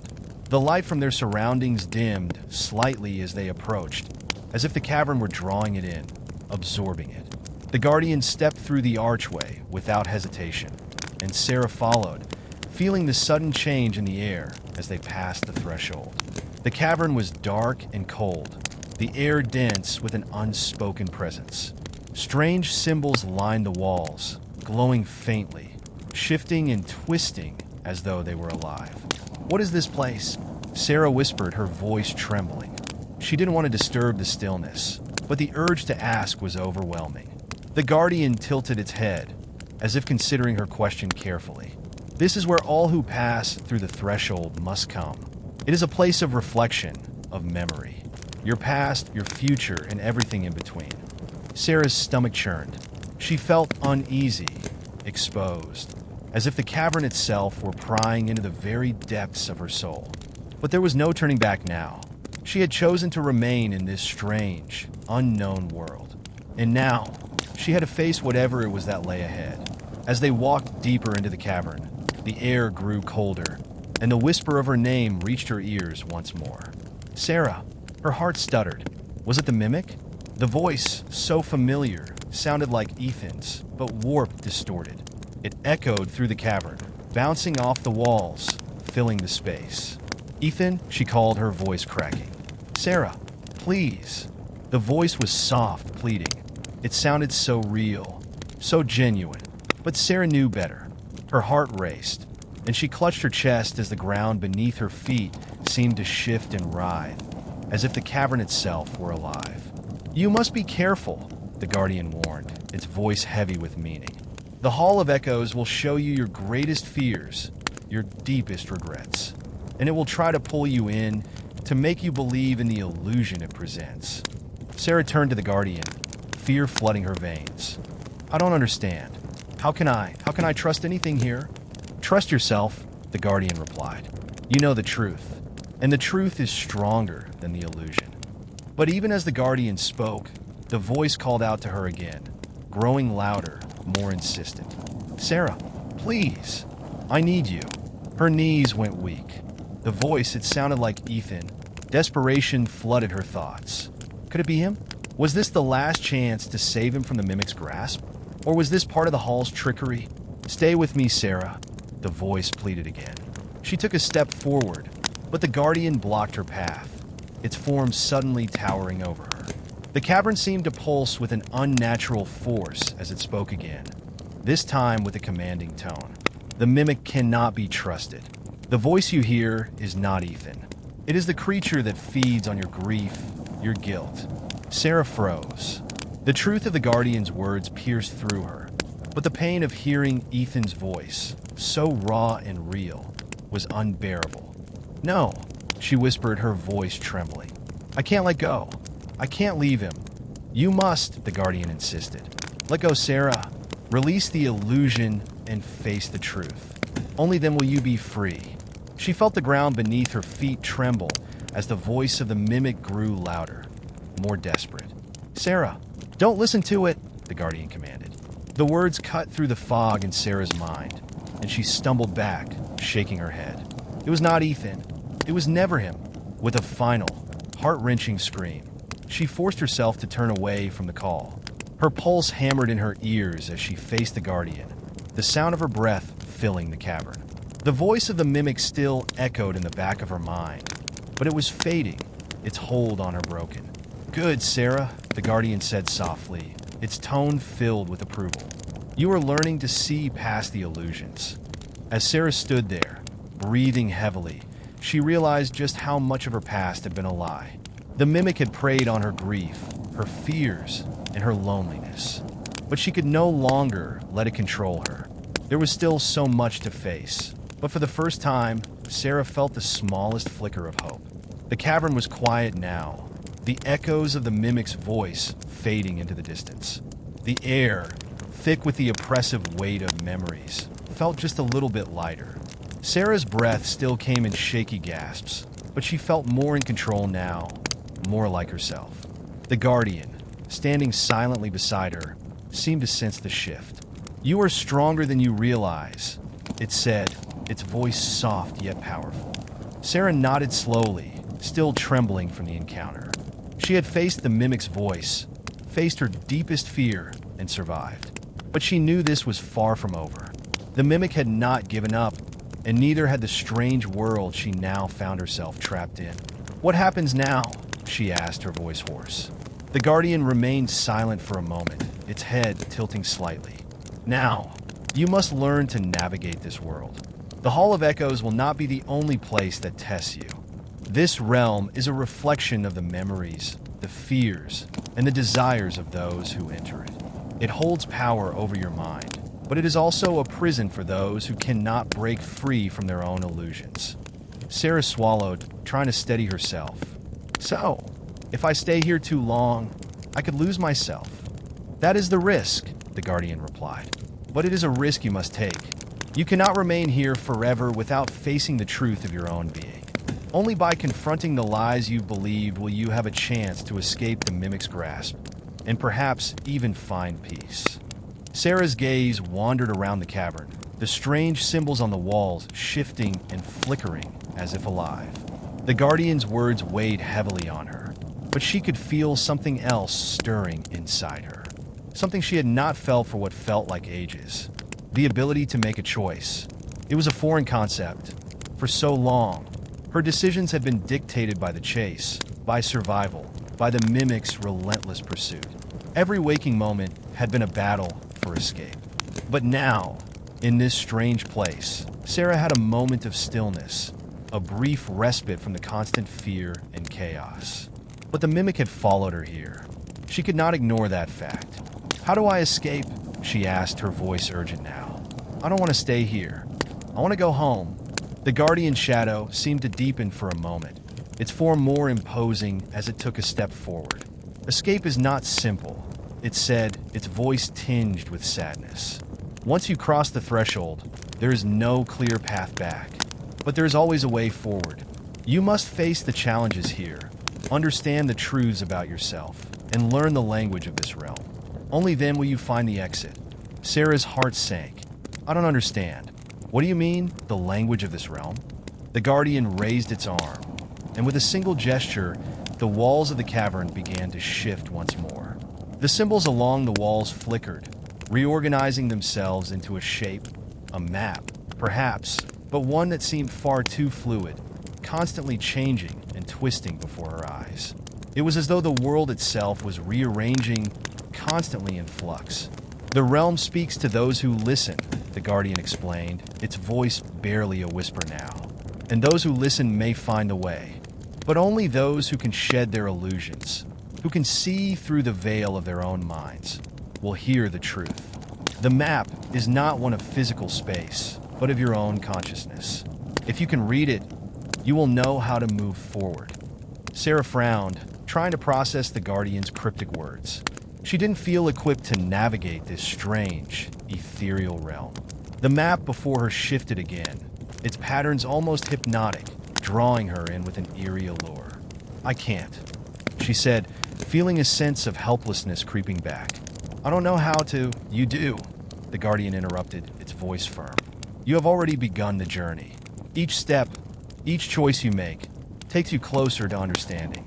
The mimic's influence may have caused you to forget, but you've always known the way forward." Suddenly, the map before her brightened, and the symbols on the wall began to coalesce into recognizable forms.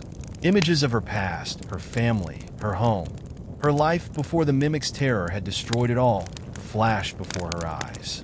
The swirling patterns of the map began to form shapes she could understand. A tree, a house, a path. "These are the paths you've walked," the Guardian explained. "These are the choices you've made, the decisions you've lived with. Some are true, some are false. The journey ahead will require you to understand which is which." Sarah's heart pounded as the images on the map became clearer, showing the moments she had long buried. Her brother, the time before the mimic's invasion, the comfort of normalcy, of family dinners, of shared laughter. She saw her mother's face, her warm smile, before everything had been shattered. Her breath caught.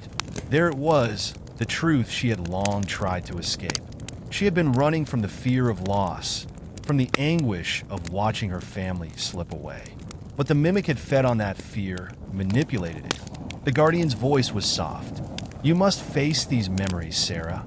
Not just the pleasant ones, but the painful ones as well. Only when you can accept the truth will you be free to move forward. Only then will you be able to confront the mimic on your terms." Tears welled in Sarah's eyes. She didn't want to remember. She didn't want to go back to those memories. But she knew, deep down, that it was the only way to break free from the mimic's grasp. "I don't want to lose them again," she whispered, the words catching in her throat. The guardian's presence seemed to soften, its tone less commanding and more understanding. "You won't lose them, Sarah, but you must stop running from the truth. Only then can you reclaim what you have lost." With a deep, shuddering breath, Sarah stepped closer to the map, her fingers hovering above the shifting symbols. She closed her eyes, letting the memories flood back. This was her path, and she had to walk it, no matter how painful it was. Only by confronting her past could she hope to face the mimic, and perhaps even escape this strange world altogether. Sarah stood before the shifting map, the swirling symbols flickering with an eerie, otherworldly glow. It felt as though the map was alive, breathing and pulsing with the weight of her past, each symbol an echo of a moment in time, each path a choice she had made. As she hesitated, her fingers hovered over the images, uncertain of which path to take, unsure of where to begin. The guardian stood silently beside her, watching, waiting. "You must begin," the guardian's voice came, gentle but insistent. "The path is yours to choose, but only if you're willing to face what lies ahead." Sarah closed her eyes, taking a deep, steadying breath. She could feel her pulse quickening, her heart racing in her chest as the weight of the decision settled over her. The mimic was out there somewhere, lurking in the shadows of her past, waiting for a crack in her resolve. But she couldn't keep running forever. When Sarah opened her eyes, she chose the path that led to the tree, an image that had appeared more than once on the map. The tree represented her family's old home, the place where everything had once been normal, the place where they had laughed together, where she had been safe. The map swirled beneath her fingers, the image of the tree growing clearer, the details sharpening like a memory coming into focus. As Sarah reached out to touch it, the world around her seemed to blur and distort. For a brief moment, she felt the ground beneath her feet slip away. Suddenly, the world shifted, and she found herself standing on familiar soil. The air was thick with the scent of pine and fresh earth, and the sun, though dim, filtered through the trees above her, casting long shadows over the ground. She was back in the woods near her family's old home. Her chest tightened as memories of the last time she had been here flooded her mind, before the mimic had driven her to the brink of madness, before the world had started to unravel. It was here, in these woods, that the mimic had first shown itself, twisting her perceptions and claiming her family. But the trees around her now were different, taller, older, and more imposing. The ground beneath her feet felt uneven, and she could hear faint whispers, like voices carried on the wind, calling to her from all directions. She wasn't alone. "Sarah." The voice was low, distant, and unmistakably familiar. Her heart clenched painfully in her chest. "Ethan." It had to be him. "Ethan," she called out, her voice trembling as she turned in the direction of the voice. The wind rustled the leaves, and for a moment, she thought she saw a figure moving among the trees. Just a shadow, fleeting and elusive. "Ethan," she called again, taking a step forward, but the ground beneath her feet suddenly shifted, and she stumbled. The forest around her seemed to close in, the trees now towering and oppressive, their bark dark and twisted. She felt a presence behind her, something cold and insistent, brushing against her skin. The whispering grew louder. "Sarah, come closer." The voice was no longer Ethan's. It was hollow, distorted, unnatural. She spun around, her heart pounding in her chest. The shadows at the edge of the trees were no longer just shadows. They were figures, dark and formless, moving with an unnatural fluidity. They circled her, getting closer, their whispers pressing in on her from all sides. "You should have stayed away," one of the figures whispered, its voice indistinguishable from the others. "You can never escape." Another hissed, the sound chilling her to the core. Sarah's breathing quickened, panic seizing her as the figures drew nearer. The forest felt suffocating now, the trees closing in around her, their gnarled branches reaching like claws toward her. "No," she whispered fiercely, taking a step back. "This isn't real. You're not real." The figures froze. For a moment, there was silence, an eerie stillness that made her skin crawl. The whispering stopped, but the oppressive presence remained. "You can't hide from the truth, Sarah," one of the figures murmured. "The mimic has already found you. It knows your deepest fears. It knows your weakness." Sarah's pulse raced. She knew what this was.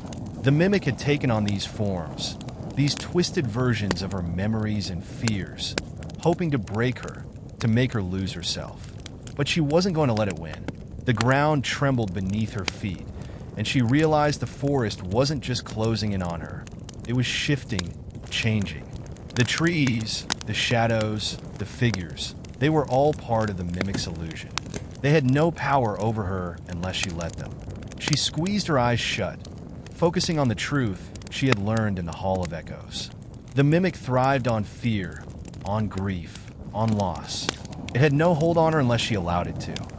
"I won't give in to you," she said, her voice steady and sure, despite the fear still swirling within her. "You're nothing but an illusion." For a long moment, the forest held its breath. The figures didn't move, and the oppressive weight that had pressed against her chest seemed to lighten. Then, with a sudden, violent rush of wind, the figures dissolved into nothingness. The shadows scattered, the whispering stopped, and the trees straightened, returning to their natural forms. The air, though still heavy with tension, no longer felt suffocating. Sarah stood alone, her hands trembling, her heart racing. "You have passed the first test," the Guardian's voice rang out from behind her. She turned to find the Guardian standing at the edge of the forest, its glowing presence a stark contrast to the dark woods around her. "The mimic cannot harm you as long as you see through its illusions," the Guardian continued. "But it will try again and again. You must be prepared to face the truth of yourself, no matter how painful it may be." Sarah nodded, though her mind was still reeling from the experience. "I don't understand," she whispered. "How do I keep going? How do I know what's real?" The Guardian's eyes met hers, a solemn understanding in its gaze. "You must trust in yourself, Sarah. The mimic will never stop trying to break you. But as long as you remain grounded in your truth, you will always find your way." With those words, the Guardian extended its hand toward her.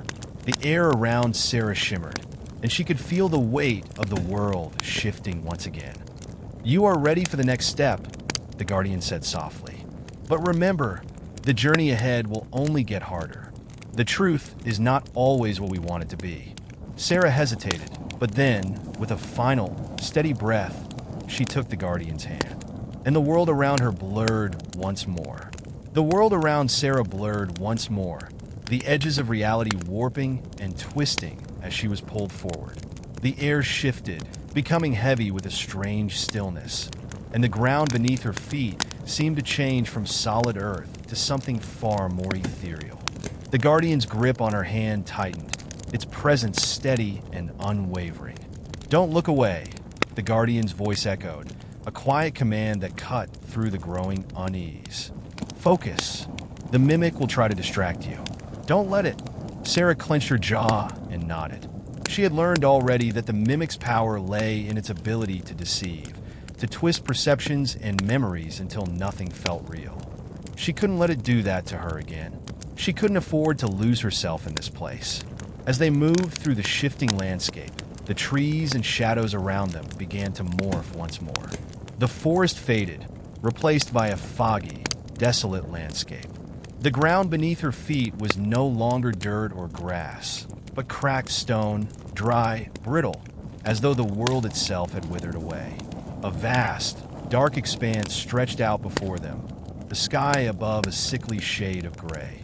The air smelled of decay and rot, a damp, oppressive stench that clung to everything. This place, Sarah whispered, her voice trembling. It was wrong. The very air felt wrong. The ground cracked with every step she took, as if it was on the brink of collapse. It felt like a graveyard, a forgotten place where memories went to die. This is the place where the mimic feeds, the Guardian explained softly. The place where it draws power from the fear and grief of those trapped within its illusions. This is where your true test begins. Sarah swallowed hard. The mimic had already proven how it could manipulate her memories, how it could twist her deepest fears into something unrecognizable. But this was something else entirely. The mist thickened, swirling around her like a living thing. The whispers that had once seemed distant now filled her ears, surrounding her, pressing in from every direction. Sarah. The voice was familiar, too familiar. It was her mother's voice, soft and soothing, calling to her from beyond the fog. Sarah's heart stopped. She froze, her breath catching in her throat. Her mother? She hadn't heard that voice in years, since before the mimic had taken everything from her. Sarah, darling. The voice was close now, right behind her, too real to be an illusion. Come to me, sweetheart. Come home. With a trembling hand, Sarah turned, half expecting to see her mother standing there, waiting for her with open arms.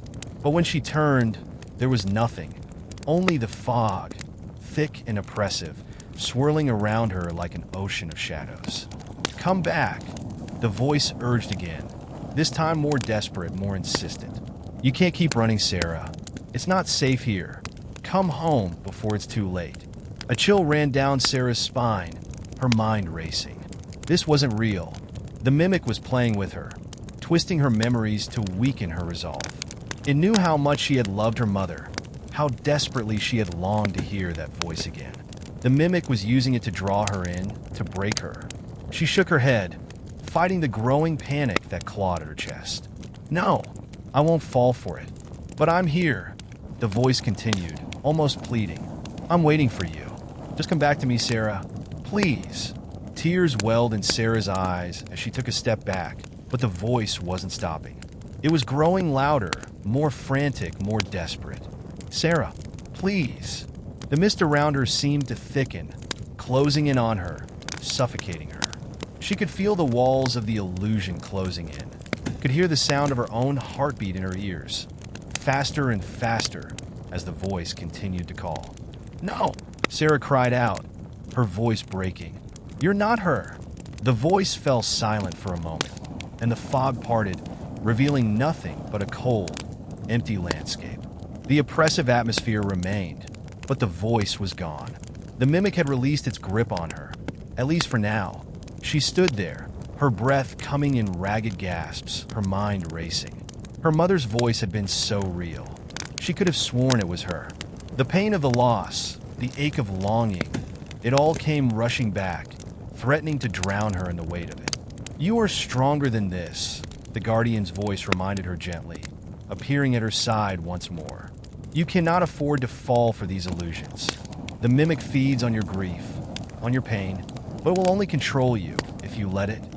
Sarah nodded slowly, wiping the tears from her eyes and taking a deep, steadying breath. She couldn't afford to break. She couldn't let the mimic win. As she steadied herself, the world around her shifted again. The ground beneath her feet trembled, the air vibrating with an unnatural hum. She glanced around, her senses alert, but there was no sign of the Guardian. Then, without warning, the mist began to part, and a new figure appeared before her. It was a man, tall, thin, his features obscured by the shadows. He stood at the far edge of the desolate landscape, watching her with piercing eyes. His expression was unreadable, but there was something about him that felt wrong. He didn't belong here. He was an intruder in this already twisted world. Who are you? Sarah demanded, her voice trembling despite herself. The man took a step forward, his movements smooth and deliberate. He smiled, but there was nothing warm about it. His eyes gleamed with something dark and cold. I am your future, he said, his voice low and soothing. I am the one you'll become if you keep walking this path. The one who's lost everything. The one who will never escape the mimic's grasp. Sarah's heart skipped a beat, but she refused to give in to the fear bubbling up within her. "You're not real," she said firmly. "You're just another illusion. You're just a mimic trying to break me." The man's smile widened, and he took another step closer, his figure growing larger, more imposing with each move. "Am I?" he asked, his voice now laced with a bitter laugh. "Perhaps. But tell me this, Sarah. What will you do when the mimic shows you the truth about yourself? What will you do when you realize that you were never truly free?" "I'll fight," she answered, her voice steady now, more confident than it had been in the fog. The man's expression faltered for a split second, but it was enough. She had pierced through his illusion. He was not real. None of it was. The mist swirled around her again, and she felt the weight of the world shift as the figure dissolved into nothingness, leaving only the empty landscape in its wake. The guardian reappeared by her side, its eyes filled with approval. "You are learning." Sarah nodded, the adrenaline from the confrontation still coursing through her veins. "It's not over. I know that, but I'm not going to give up. You're on the right path," the guardian said softly. "Keep going, Sarah. You are closer than you realize." With a deep breath, Sarah set her gaze forward, ready to continue her journey. The mimic may have been able to twist her memories, to manipulate her emotions, but she had learned one thing. No matter how hard it tried, she would never let it take away her strength. Not again. Sarah stood at the edge of a vast cliff, gazing out into the empty expanse before her. The wind howled across the barren landscape, carrying with it the distant echoes of voices, faint and indistinct, like whispers in a forgotten dream. The ground beneath her feet was cracked and brittle, as if the earth itself had been torn apart by something far greater than any natural force. Her heart thudded in her chest as she stared into the emptiness, her mind racing. She had expected this journey to test her in ways she couldn't have imagined, but this place, this vast, desolate nothingness, felt different. It was the absence of everything she had ever known, the cold emptiness that was meant to unnerve her, to drive her into despair. But she had come this far. She couldn't afford to turn back now.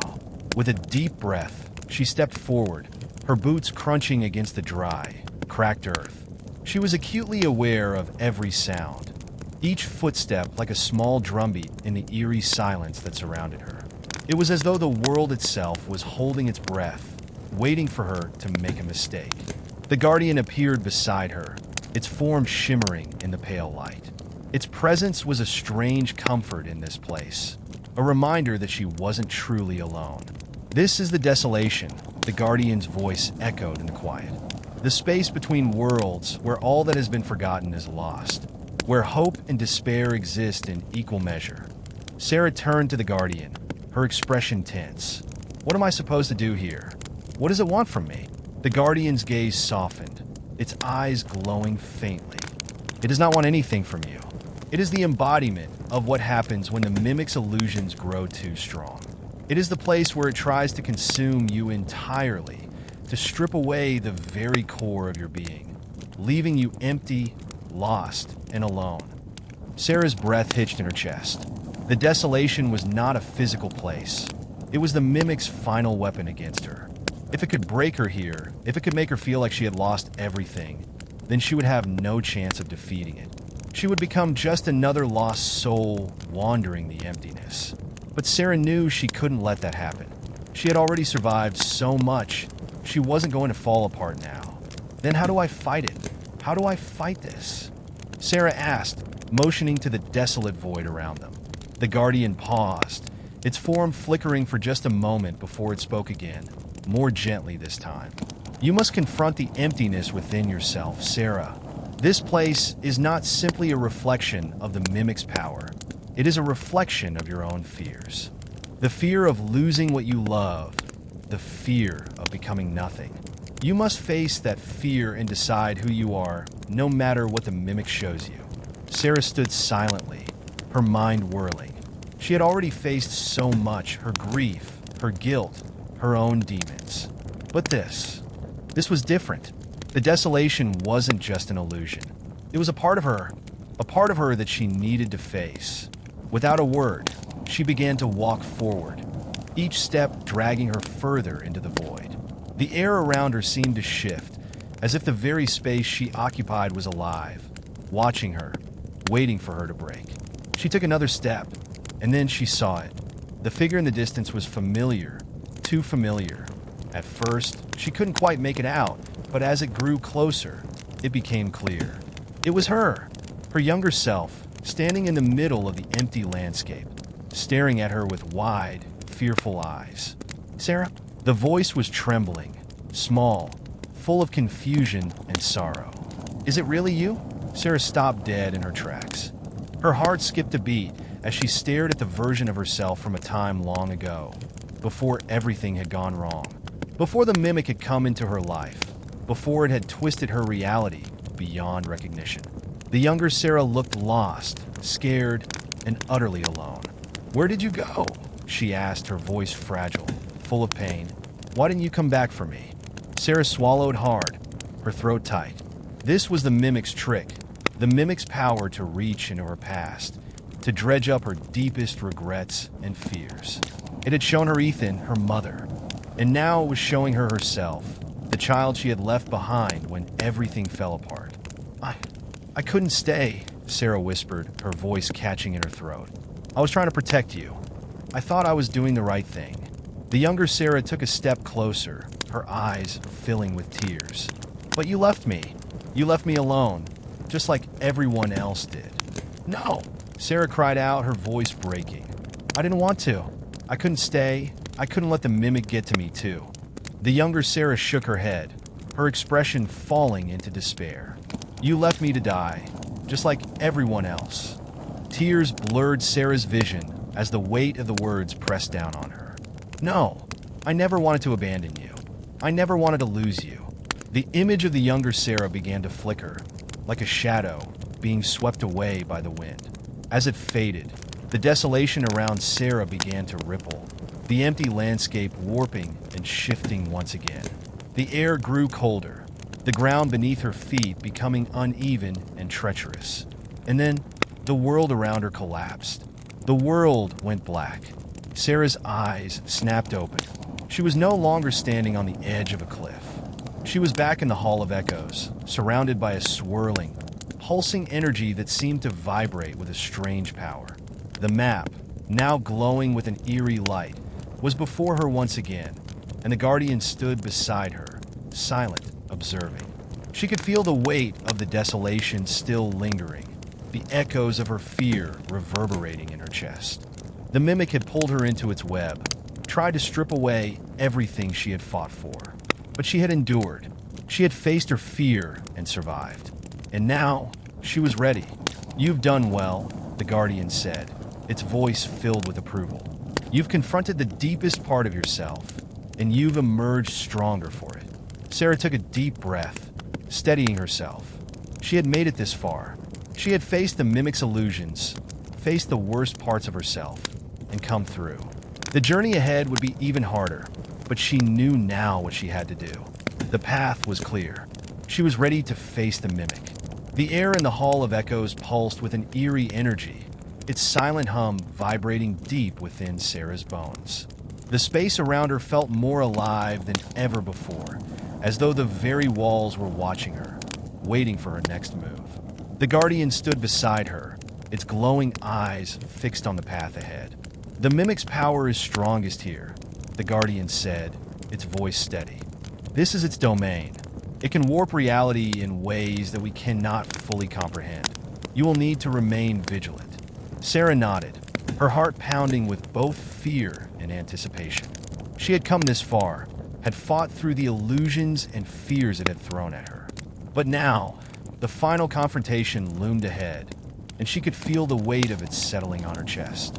This was the moment she had been preparing for, the moment that would determine everything. The map on the ground before them shifted, its lines glowing brighter, the path forward becoming clearer.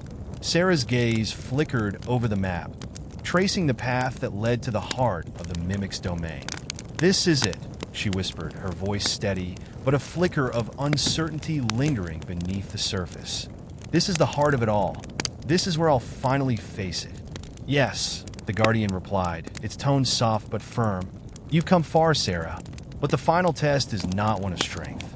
It is one of will. You must not allow the mimic to control you, to twist your perception. You must stay true to yourself, no matter what it shows you. Sarah took a deep breath, her mind flashing to everything she had endured to get here. The mimic had twisted her memories, her past, her very sense of self. It had shown her things she thought she had buried long ago. But now, standing at the precipice of her final trial, she knew one thing. She couldn't let it win. Not now, not ever. I won't let it break me, Sarah said, her voice hard with determination. I've already lost too much. I won't lose myself again. The Guardian's eyes softened in approval. Then you are ready, Sarah? The ground beneath them trembled, and a low, guttural growl rumbled from somewhere deep within the hall. The air around them grew colder, and the walls of the Hall of Echoes seemed to shift, the space warping as though the very fabric of reality was being torn apart. In the distance, a figure began to emerge from the shifting shadows. It was tall, its features obscured by a swirling cloak of darkness, but Sarah could feel the presence of the mimic growing stronger with each step. The very air seemed to vibrate with its power, and the world around them began to crumble, fading into nothingness. It's here, Sarah whispered, her voice tight with fear. She could feel the mimic's presence, feel it pressing in on her, trying to suffocate her resolve. The figure stepped into view, and Sarah's breath caught in her throat. It was her reflection, standing before her, mirroring every movement, every expression. Her face was pale, her eyes hollow, as if life itself had been drained from her. The mimic had taken on her form, using it to twist her own fears against her. Sarah, the reflection said, its voice eerily calm. You've come so far, but you've always known, haven't you? You've always known that you were never meant to win. You've always known that this was your fate. The words hit her like a punch to the gut. She knew that voice. She knew that face. It was her, but it wasn't. It was the mimic, using her own likeness to manipulate her. Sarah clenched her fists, fighting the overwhelming urge to run. The mimic wanted her to doubt herself, to believe that everything she had fought for was in vain. It wanted her to believe that she was already lost. No, Sarah said firmly, taking a step forward. I'm not going to fall for this. I'm not going to let you win. The reflection smiled, a twisted, knowing smile that sent a chill down Sarah's spine. You've already lost, Sarah. You just don't know it yet. You're nothing without your memories, your past. You'll never escape this place. The world around her shifted again, and Sarah felt a pull, an overwhelming sensation as though the very ground was being torn away from beneath her feet. The walls of the Hall of Echoes disappeared, replaced by an endless void. Her reflection stood in front of her, smiling, its eyes cold and empty. It's all been a lie. The mimic's voice echoed around her, now coming from all directions. You never mattered. You were always going to lose. Sarah's heart raced. She could feel her mind unraveling, the weight of her past, her fears, her failures pressing down on her, threatening to break her. The mimic's words stung, each one a sharp reminder of her deepest insecurities. It was trying to drown her in doubt, to remind her of every mistake, every moment of weakness. But she had faced worse. She had already faced her darkest fears, and she had survived. She had fought back against the mimic's illusions and emerged stronger. She wasn't going to let it take her now. No, she screamed, her voice strong and defiant. I am not you. I am not this. I am me, and I'm not giving up. The words hung in the air for a moment, the mimic's grip faltering as her resolve solidified. Her reflection flickered, its form twisting and distorting as though it couldn't hold its shape. The ground beneath Sarah's feet steadied, the swirling void beginning to slow and fade. The Guardian's voice rang out, steady and commanding. Focus, Sarah. The mimic's power lies in your fear and doubt. You must believe in yourself, in who you are. Only then can you defeat it. Sarah's breath came in ragged gasps, but she stood tall. She focused on the Guardian's words. on the strength she had found through this journey. The darkness around her faded as she centered herself, her thoughts solidifying into a single, unwavering truth. She was not the mimic. She was not its creation. She was Sarah, and she had a purpose. She had the power to defeat it. With a surge of strength, she stepped forward, her hand outstretched, her eyes locked on her distorted reflection. "You don't control me," she said, her voice steady and sure. The mimic howled in frustration as Sarah's form began to glow, a blinding light filling the space around her. The reflection screamed, its features twisting and warping until it finally dissolved into nothingness. The void around her shattered, and for the first time, the Hall of Echoes was silent. Sarah stood alone, breathing heavily, but unbroken. She had done it. She had faced the mimic's illusions, its tricks, and she had come out victorious. But she knew the journey wasn't over. The mimic might have been defeated for now, but there was still more to face. And Sarah was ready for whatever came next. Sarah stood alone in the aftermath of the battle, her breathing steady but her heart still racing from the confrontation. The Hall of Echoes had returned to its original form, the vast emptiness now filled with a quiet stillness. It was as if the space itself was holding its breath, waiting for the next move. The mimic had been driven back, but Sarah knew this wasn't the end. It had only retreated into the shadows, regrouping, ready to strike again when she least expected it. The Guardian had remained silent through the final moments of the fight, observing, but Sarah could feel its presence behind her like a steady, reassuring force. It hadn't spoken since the last battle ended, but she didn't need it to. She was stronger now. The Guardian had been right. The fight had never been about strength alone. It had always been about will. "You did well," the Guardian said finally, its voice breaking the silence. "But this was only the beginning, Sarah. The mimic is not so easily defeated. It still has the power to warp reality and prey on your weaknesses. You must be vigilant." Sarah nodded, the weight of the Guardian's words settling over her like a heavy cloak. It was one thing to defeat the mimic in an illusion, but she knew it wasn't gone. The real challenge had only just begun. "I'm ready," she said firmly, even though a part of her still trembled with the fear of what lay ahead. "I've faced my doubts, my regrets. I won't let it take me again." The Guardian gave a soft, almost imperceptible nod, its glowing eyes watching her intently. "Then follow the path, Sarah. You will find what you need ahead. The next step in this journey will be the hardest." As the Guardian's words hung in the air, Sarah felt a strange pull, a sense of direction urging her forward. She turned, her eyes scanning the now familiar hall. The path that had once seemed overwhelming now felt like a clear way forward. It was time to move on. Taking a deep breath, Sarah stepped forward. The air around her began to grow thicker, heavier, as she ventured deeper into the heart of the Hall of Echoes. Her footsteps reverberated through the silence, each one a reminder that she was moving closer to whatever awaited her at the end of this journey.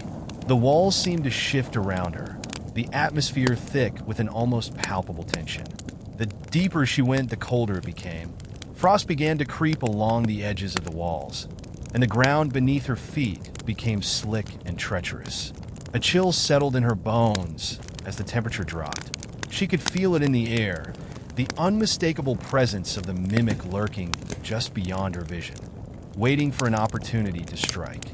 Her mind raced as she pressed on, each step bringing her closer to an uncertain fate. She knew she had to stay focused. The mimic had been defeated before, but it could always come back stronger.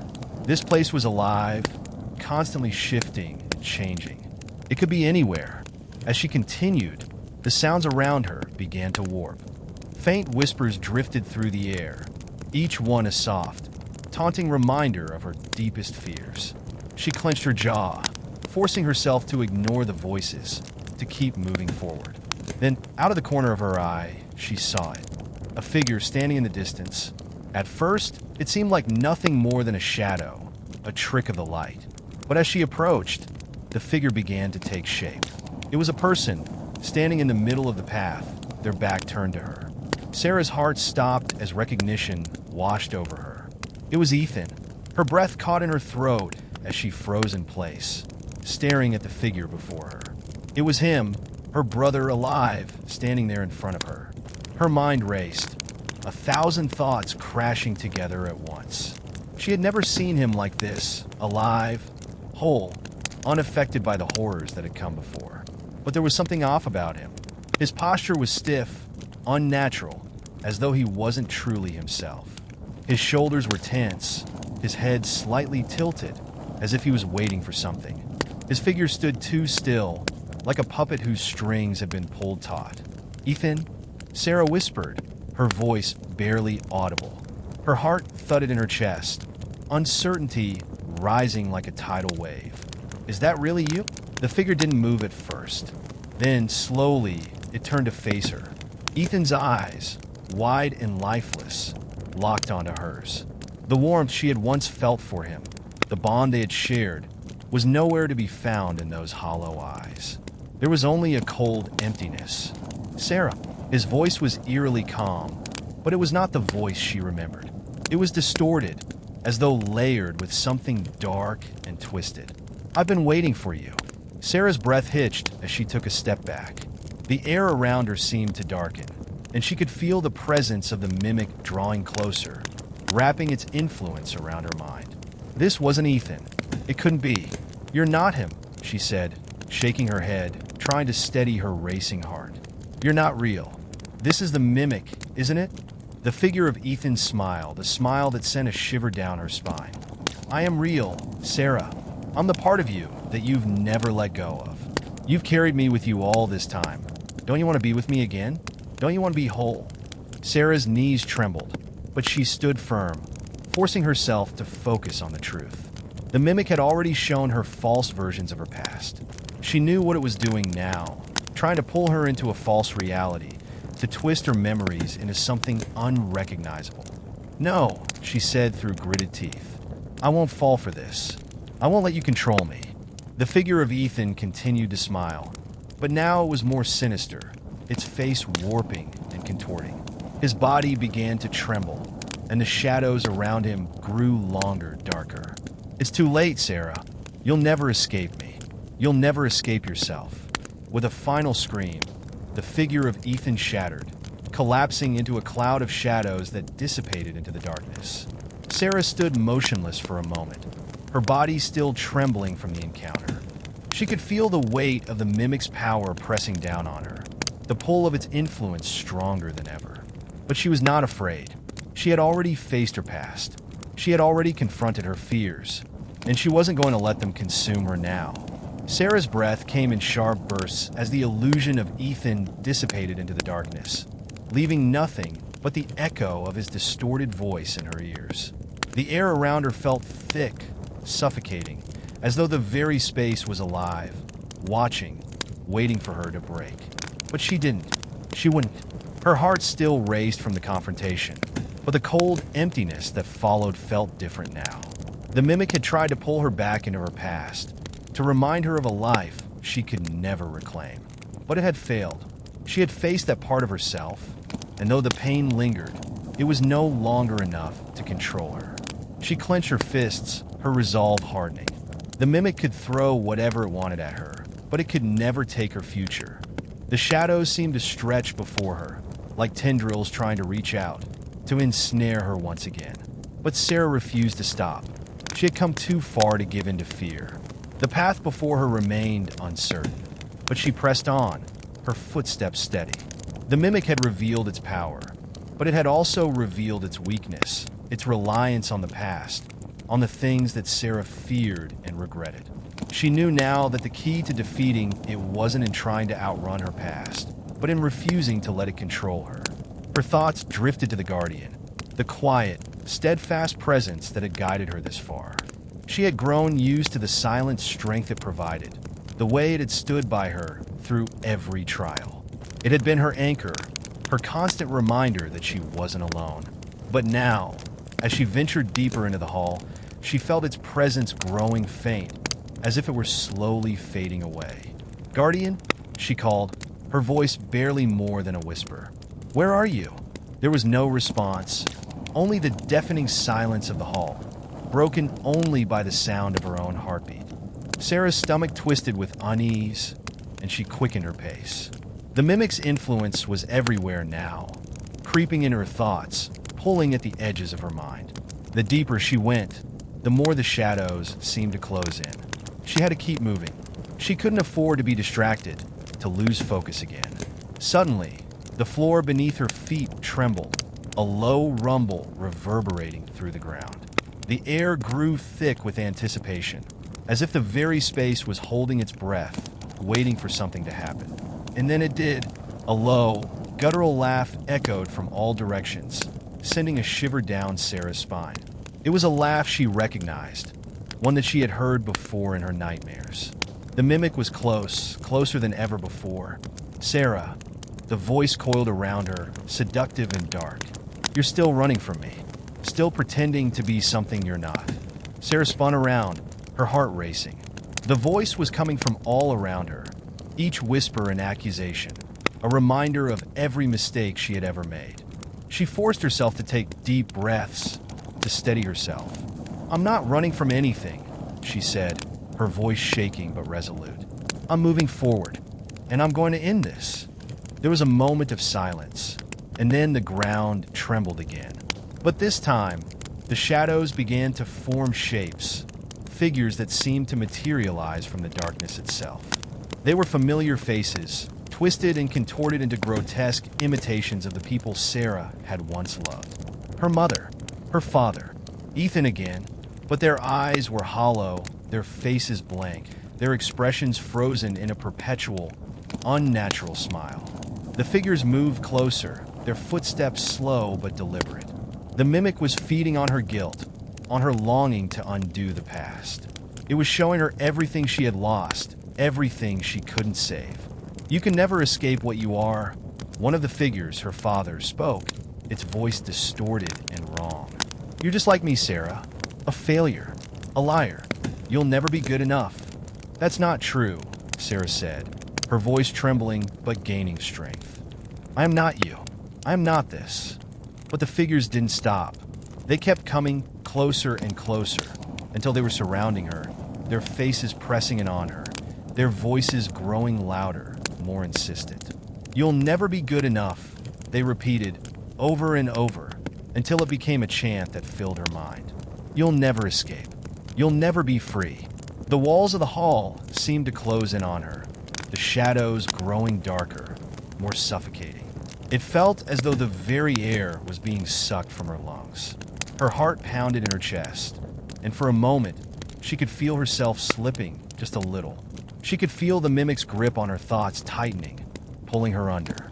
But she couldn't let it win. She couldn't. Sarah closed her eyes, taking a deep breath. She pushed away the voices, the faces, the shadows. She couldn't let them control her. Not anymore. With a sudden, forceful motion, she reached out, extending her hands to push the figures away. "Enough!" she shouted, her voice echoing through the hall, louder than any of their taunts. "I am not you. I am not my past. I am Sarah, and I am in control." The figures recoiled, their faces contorting in pain, as if her words were an antidote to the poison they had filled her mind with. The shadows began to retreat, the figures dissolving into nothingness as the light of her will cut through the darkness. But the mimic's laughter returned, darker and more menacing than before. "You think you're free, Sarah? You think you've defeated me?" The voice echoed from all around her, a mocking tone wrapping around her mind. "You can't escape yourself. You can't escape me." Sarah's breath came faster now, the weight of the mimic's words pressing down on her like a storm. But she refused to bend. She had already broken free once. She could do it again. With a final, resolute step, Sarah moved forward, determined to finish this. She would not let the mimic pull her back into the shadows. She had found her strength. She had found her purpose. And she would never let it take that from her again. The darkness around Sarah seemed to retreat for a moment, but the mimic's words lingered in her mind. It was clever, trying to make her doubt herself, to make her question the strength she had found in this battle. But she had already faced that part of herself, the part that feared being broken, the part that feared never being enough. She knew what she had to do. Her hands clenched into fists again as she pushed forward, the hall of shadows narrowing into a thin, oppressive tunnel. The air was dense, each breath a struggle. The floor seemed to rise and fall beneath her, unstable, as though it were trying to unseat her.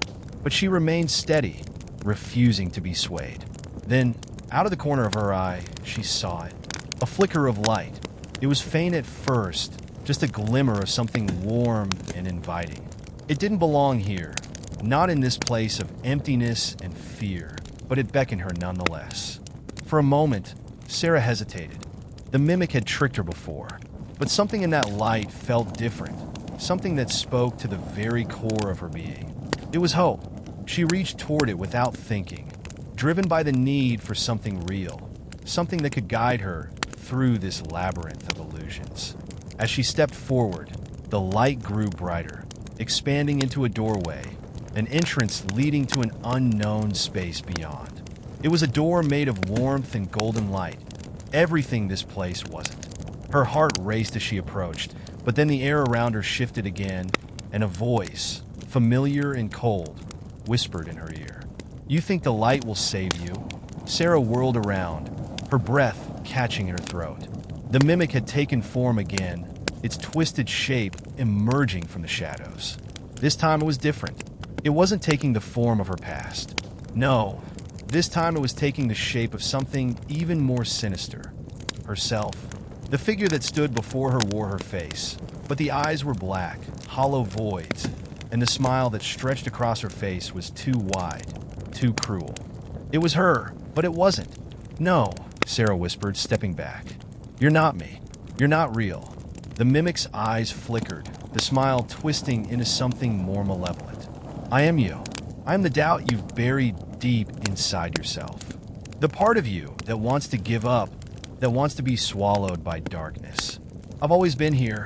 You just refuse to see me." Sarah felt a chill run through her, a shudder of recognition. It was right. In a way, this was the part of her she feared most. The part that whispered she was not strong enough, that she couldn't win, that she would never escape her past. The mimic was taking that part and turning it into something tangible, something to haunt her. "No," she repeated, her voice steady now, despite the growing fear.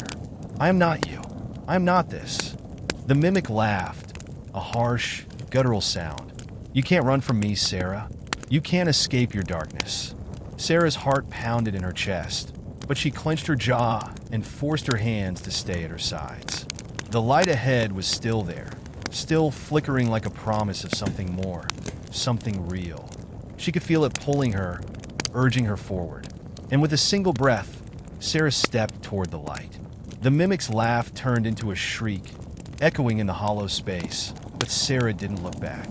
She focused on the warmth, on the light that was growing brighter and brighter as she drew closer.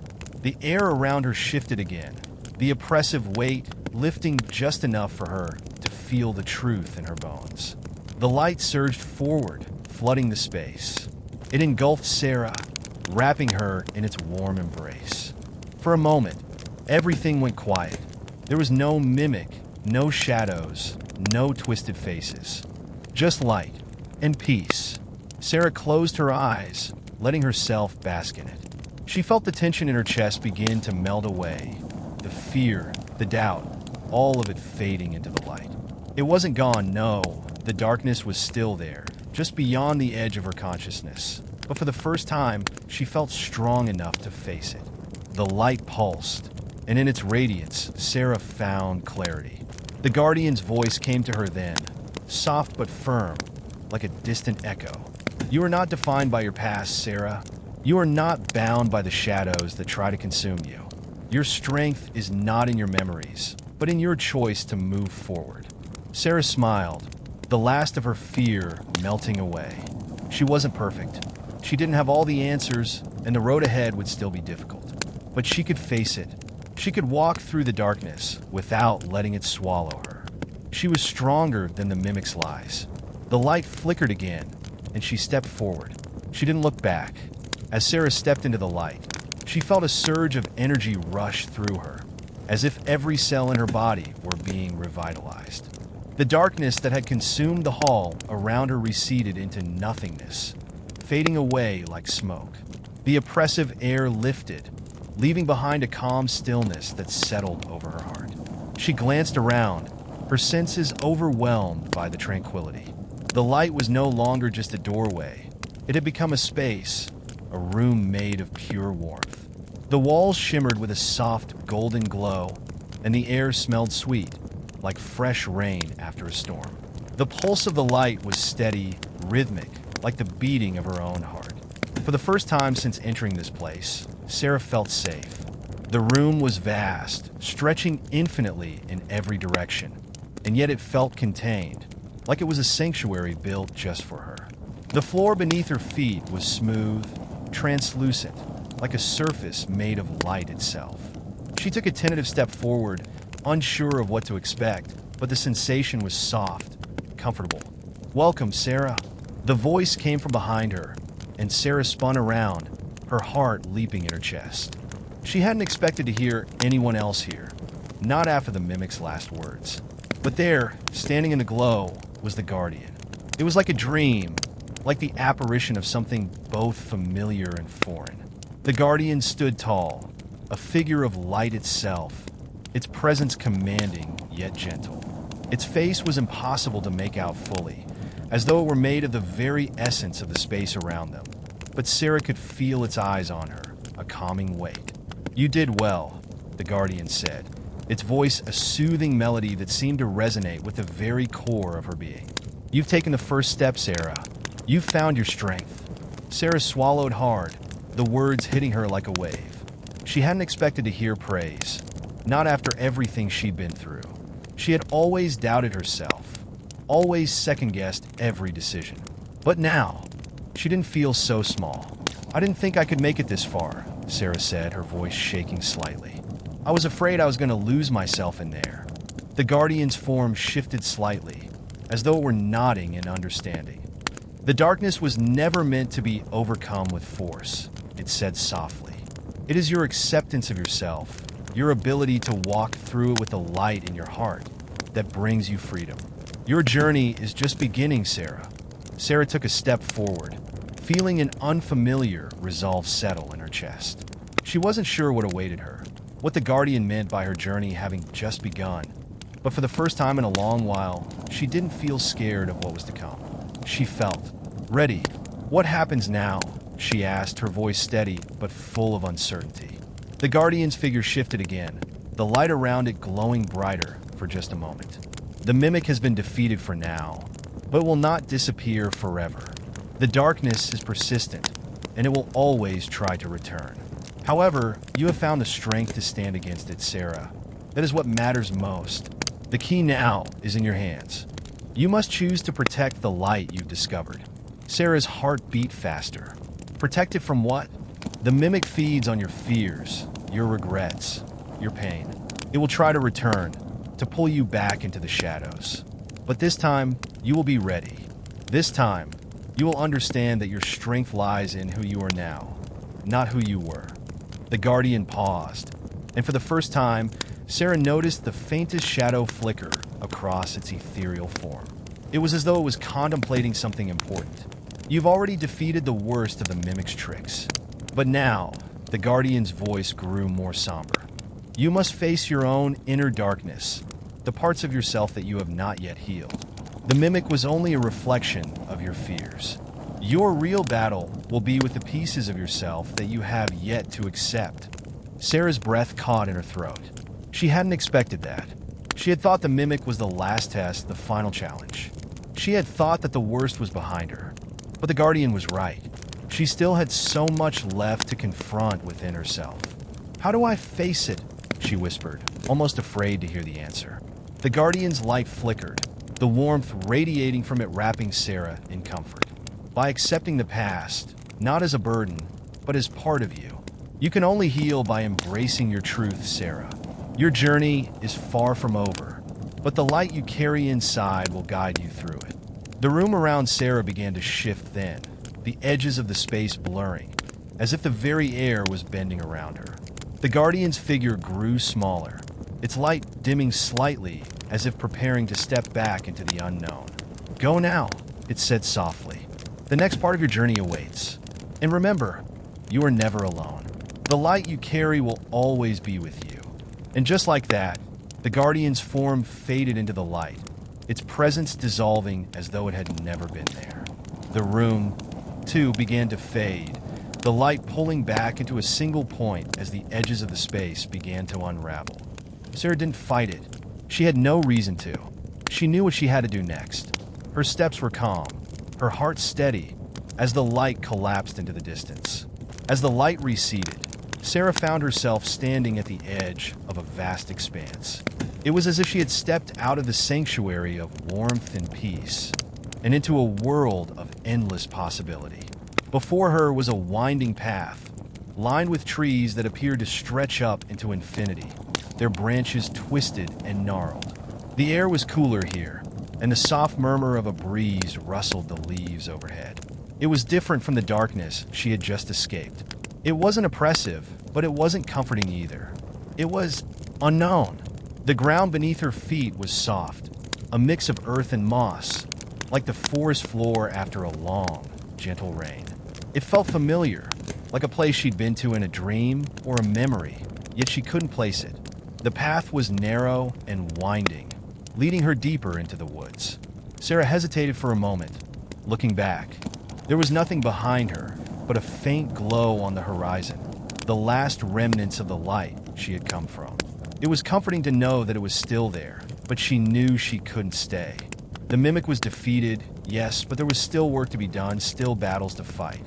The Guardian had warned her about the darkness that would try to return, and Sarah knew that she would need to face it, whether she was ready or not. She took a deep breath and stepped forward, her feet crunching softly against the path.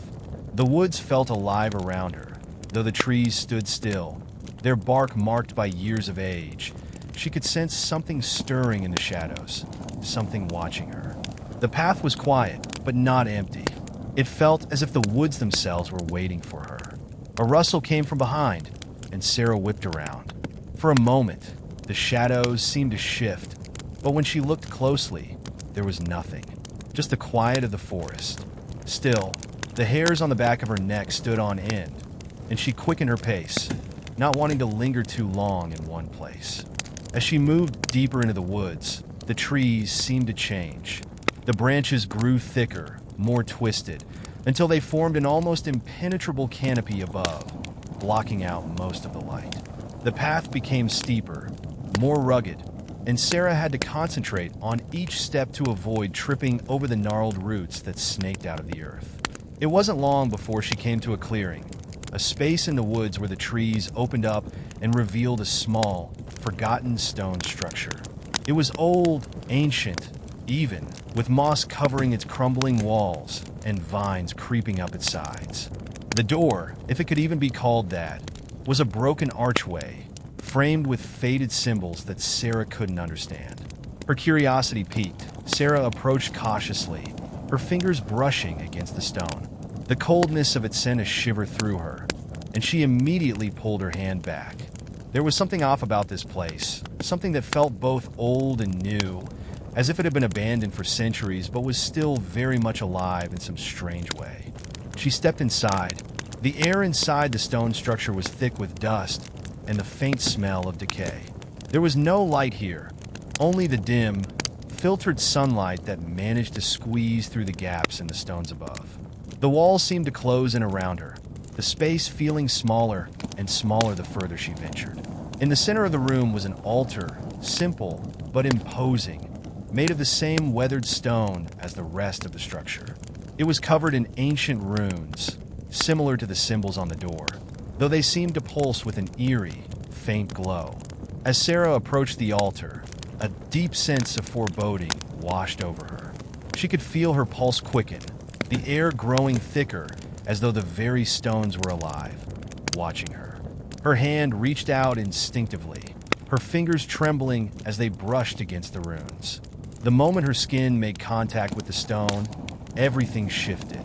The air crackled with energy, and the ground beneath her feet seemed to rumble. The altar's symbols glowed brighter, and a low, guttural voice echoed from deep within the stone. "You are not ready." The voice was not the mimic's. It was something else, something far older, far more ancient. Sarah's breath caught in her throat as she stumbled backward, her heart racing. She had made a mistake. Something in her gut told her this was not where she was supposed to be. Not yet. But before she could retreat, a shadow fell over the room. She turned, her eyes widening in shock. The figure standing in the doorway was tall and cloaked in black. The silhouette was impossible to make out, its features hidden beneath the folds of its cloak, but there was no mistaking the sense of power that radiated from it. The air around it seemed to warp, as though the very space itself recoiled in fear. The figure stepped forward into the light, and Sarah gasped. It was the mimic, but it was different. This time, it wasn't just a reflection of her fears. This version of the mimic was something else, something far darker. It grinned at her, its eyes black and bottomless. "I've been waiting for you, Sarah." Her breath caught in her throat, her body freezing in place.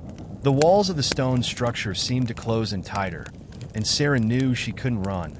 Not this time. This wasn't just another illusion. This wasn't just another trick. This was the real battle. The mimic's voice echoed through the stone structure like a ripple in water, reverberating off the walls and making the air feel thick, almost suffocating. Sarah's heart raced as the shadowed figure stepped further into the clearing, its movement deliberate, as though savoring the fear it was cultivating in her. She had thought the worst was over. She had believed that once she defeated the mimic's illusions, the true darkness would vanish. But now, face to face with this terrifying form, Sarah realized just how naive she had been. This wasn't just another trick. This was real. The figure, the mimic, grinned wider, revealing teeth that were too sharp, too jagged. The blackness of its eyes seemed to swirl, shifting like a bottomless pit. There was nothing human in its gaze. It was the embodiment of Sarah's deepest fears, her darkest self, manifesting before her in a form more terrifying than she could ever imagine. "Did you really think you could escape me, Sarah?" The mimic crooned, its voice a mocking, dissonant tune that made her skin crawl. "I am everything you fear, everything you regret. You cannot defeat me because I live in you.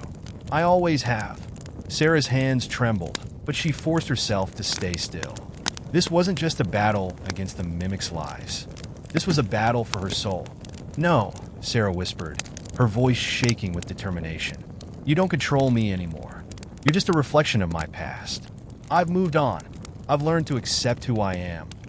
The mimic's form shifted again, its body warping and twisting like liquid, stretching impossibly tall, before collapsing into a smaller version of herself. Sarah's heart skipped a beat as the mimic morphed into her, into the version of herself she feared most. The one that had given up, the one that had let darkness consume her. The version that had failed time and time again.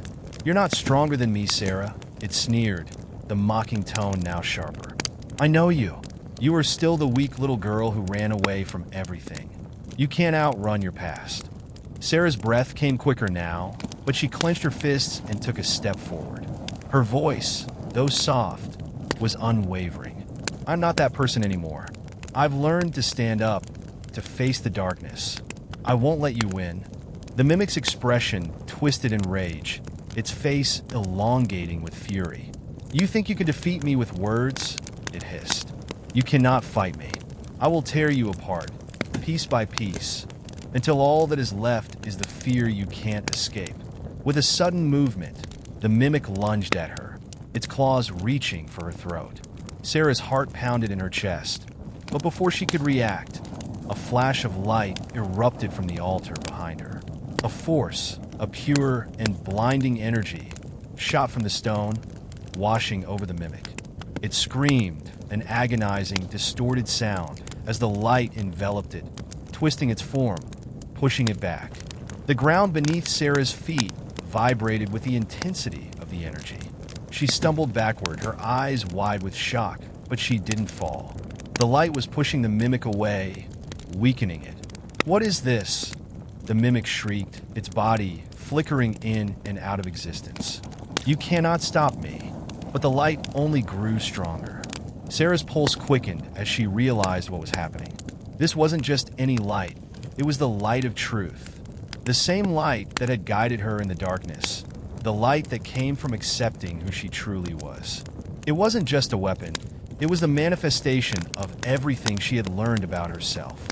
Her resilience, her strength, her ability to face her fears head on. "I don't need to stop you," Sarah whispered, her voice calm and steady. "I just need to stop believing in you." As the words left her lips, the light surged forward once more, wrapping the mimic in an unrelenting force.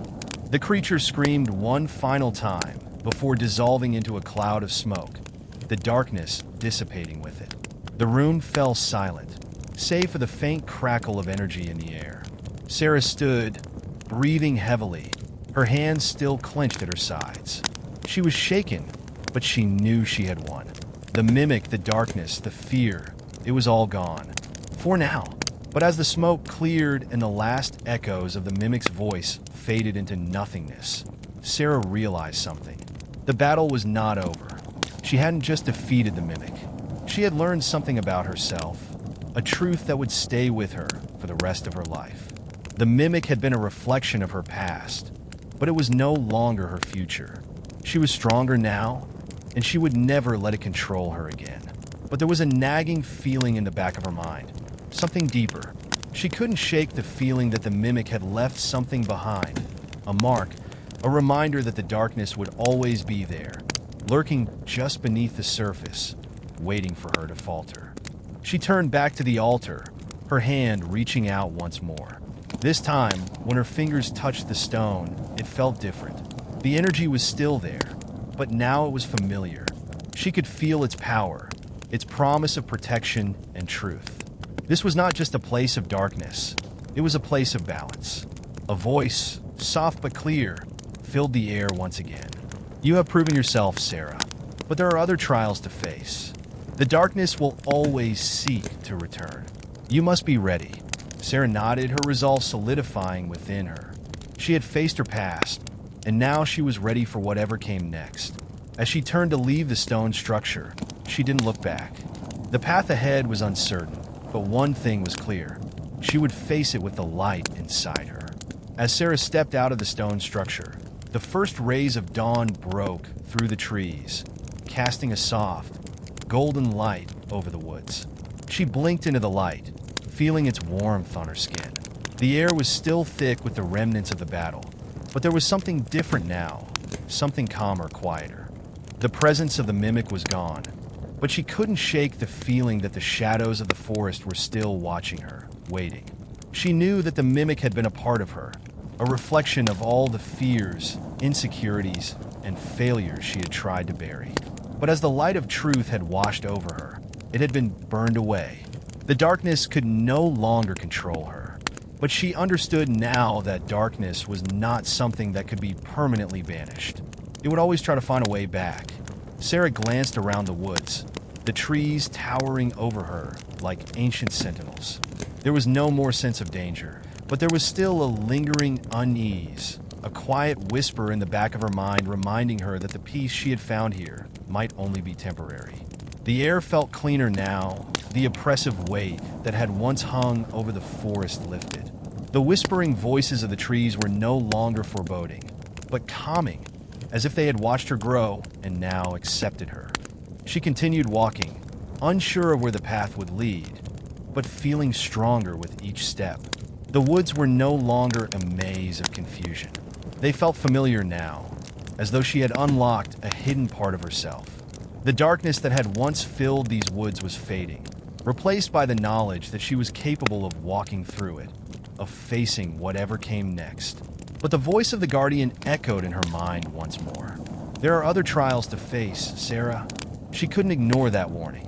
Whatever peace she had found, she knew the darkness would never be entirely gone. It would always seek to return, and Sarah needed to be ready for when it did. Ahead, the path forked into two directions. One path was dark, overgrown with twisted vines and shaded by dense branches. The other was brighter, bathed in the soft light of the morning sun, with flowers blooming along the edges. Sarah hesitated for a moment, her fingers brushing against the rough bark of a nearby tree. The dark path beckoned to her, whispering promises of answers, of hidden truths. The light path, on the other hand, offered comfort, safety, and the possibility of peace. But Sarah knew she could not hide from the darkness forever. She had to face it. She had to walk the path of shadows. Taking a deep breath, Sarah chose the darker path. The trees immediately grew closer together, their branches intertwining above her, blocking out most of the sunlight. The air grew cooler, and the faint rustling of leaves filled the silence. But she did not turn back. She would face whatever came her way. The further she walked, the denser the woods became. The path twisted and turned, each step taking her deeper into the unknown. The silence was unnerving, as if the woods themselves were holding their breath. She could feel the darkness pressing in around her, yet she was determined to press on. As she moved through the trees, she began to notice strange markings carved into the bark of some of the trees. They were intricate symbols, worn with age, but unmistakable. They were the same symbols she had seen on the altar inside the stone structure, the same symbols that had glowed with energy during her confrontation with the mimic. A sense of recognition flickered in her mind. These markings were ancient, tied to the very fabric of the woods, and to the power that had protected her earlier. But as she moved deeper into the woods, the symbols seemed to darken, their glow fading to an ominous shade of black. Suddenly, a sharp crack echoed through the trees. Sarah froze, her heart skipping a beat. She wasn't alone. From the shadows ahead, a figure stepped forward, tall, cloaked in black, with eyes that gleamed like shards of broken glass. It was not the mimic, but it was something else, something equally as terrifying. The figure's presence was suffocating, like an aura of pure malevolence. "You're brave, Sarah," the figure said in a voice that was smooth, almost soothing, yet laced with venom. "But you are not prepared for what lies ahead." Sarah stood her ground, refusing to back down. "I've faced the darkness before. I know what it can do." The figure's lips curled into a smile, but it was a smile that chilled her to the core. "Oh, you think you've faced it? You think you've won?" The darkness never truly leaves Sarah. It changes. It waits, and it has found a new way to torment you. Before she could react, the figure raised a hand, and the ground beneath Sarah's feet began to tremble. The woods seemed to come alive, the trees groaning as if they were waking from a long slumber. The symbols on the trees flared with dark energy, their black glow seeping into the earth. "You cannot hide from what you are, Sarah," the figure continued, its voice growing louder, more forceful. "You can try to fight it, but the darkness will always return." The ground beneath Sarah's feet cracked open, and she stumbled backward, barely able to keep her balance. A shadow rose from the earth, an immense, writhing mass of tendrils and eyes, its form shifting and pulsating as if it were alive. Sarah felt a deep surge of panic, but she forced herself to breathe, to center herself. This was just another trial, another test. She wouldn't let the darkness win. With a fierce cry, Sarah summoned the light within her, the light she had learned to trust, the light that had guided her through the worst of her fears. It flared to life, a blinding force that pushed back against the encroaching darkness. The shadow writhed, its form distorting, as though it was trying to retreat. The figure in the shadows scowled, but Sarah didn't stop. She poured everything she had into the light, willing it to burn away the darkness once and for all. "You will never be free of me, Sarah," the figure hissed as it dissolved into the shadows. The ground stopped shaking. The dark tendrils receded, and the symbols on the trees flickered, their black glow fading back into the natural green. Sarah stood in the silence, her breath ragged. She had faced the darkness again, but this time she had fought it on her terms. But the warning still echoed in her mind. The darkness would always return. Sarah stood in the silence of the woods, her chest heaving with the effort of the battle. She could feel the remnants of the darkness still lingering in the air, like a faint trace of smoke after a fire.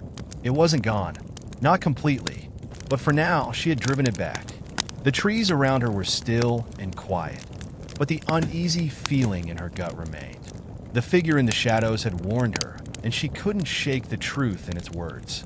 The darkness would always be there, watching, waiting for the moment when she would falter. But Sarah wasn't going to give in. She couldn't. Not after everything she had already faced. She glanced down at her hands, still trembling from the intensity of the encounter. The light she had summoned had felt so powerful, so pure, but she knew it wasn't enough to defeat the darkness forever. It would take more than just strength to overcome what lay ahead. It would take wisdom, resilience, and an unshakable belief in herself. With that thought in mind, Sarah took a deep breath, steadying herself. She wasn't alone in this journey. The woods, the symbols, the very air around her, they had all been guiding her, supporting her. And as she walked deeper into the forest, she could feel that guidance more strongly than ever before. The path ahead was unclear, shrouded in mist and shadow, but she knew she had to keep moving forward. The journey wasn't just about facing the darkness. It was about understanding it, learning from it, and ultimately finding a way to coexist with it. As Sarah ventured deeper into the woods, the forest grew more dense. The trees seemed to close in around her, the branches intertwining above, blocking out most of the light. The air grew colder, and the ground became uneven, covered in thick, tangled roots that tripped her as she walked. The atmosphere was thick with the weight of centuries, and the deeper she went, the more oppressive it became. But then, as she rounded a bend in the path, something caught her eye. A faint glow flickered ahead, almost imperceptible at first. It was soft, warm, like the first star in the evening sky. But as Sarah stepped closer, she realized it wasn't a star at all. It was a fire.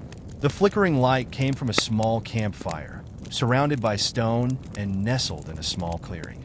There were no signs of any living being nearby, no footprints in the dirt, no trail leading to the camp.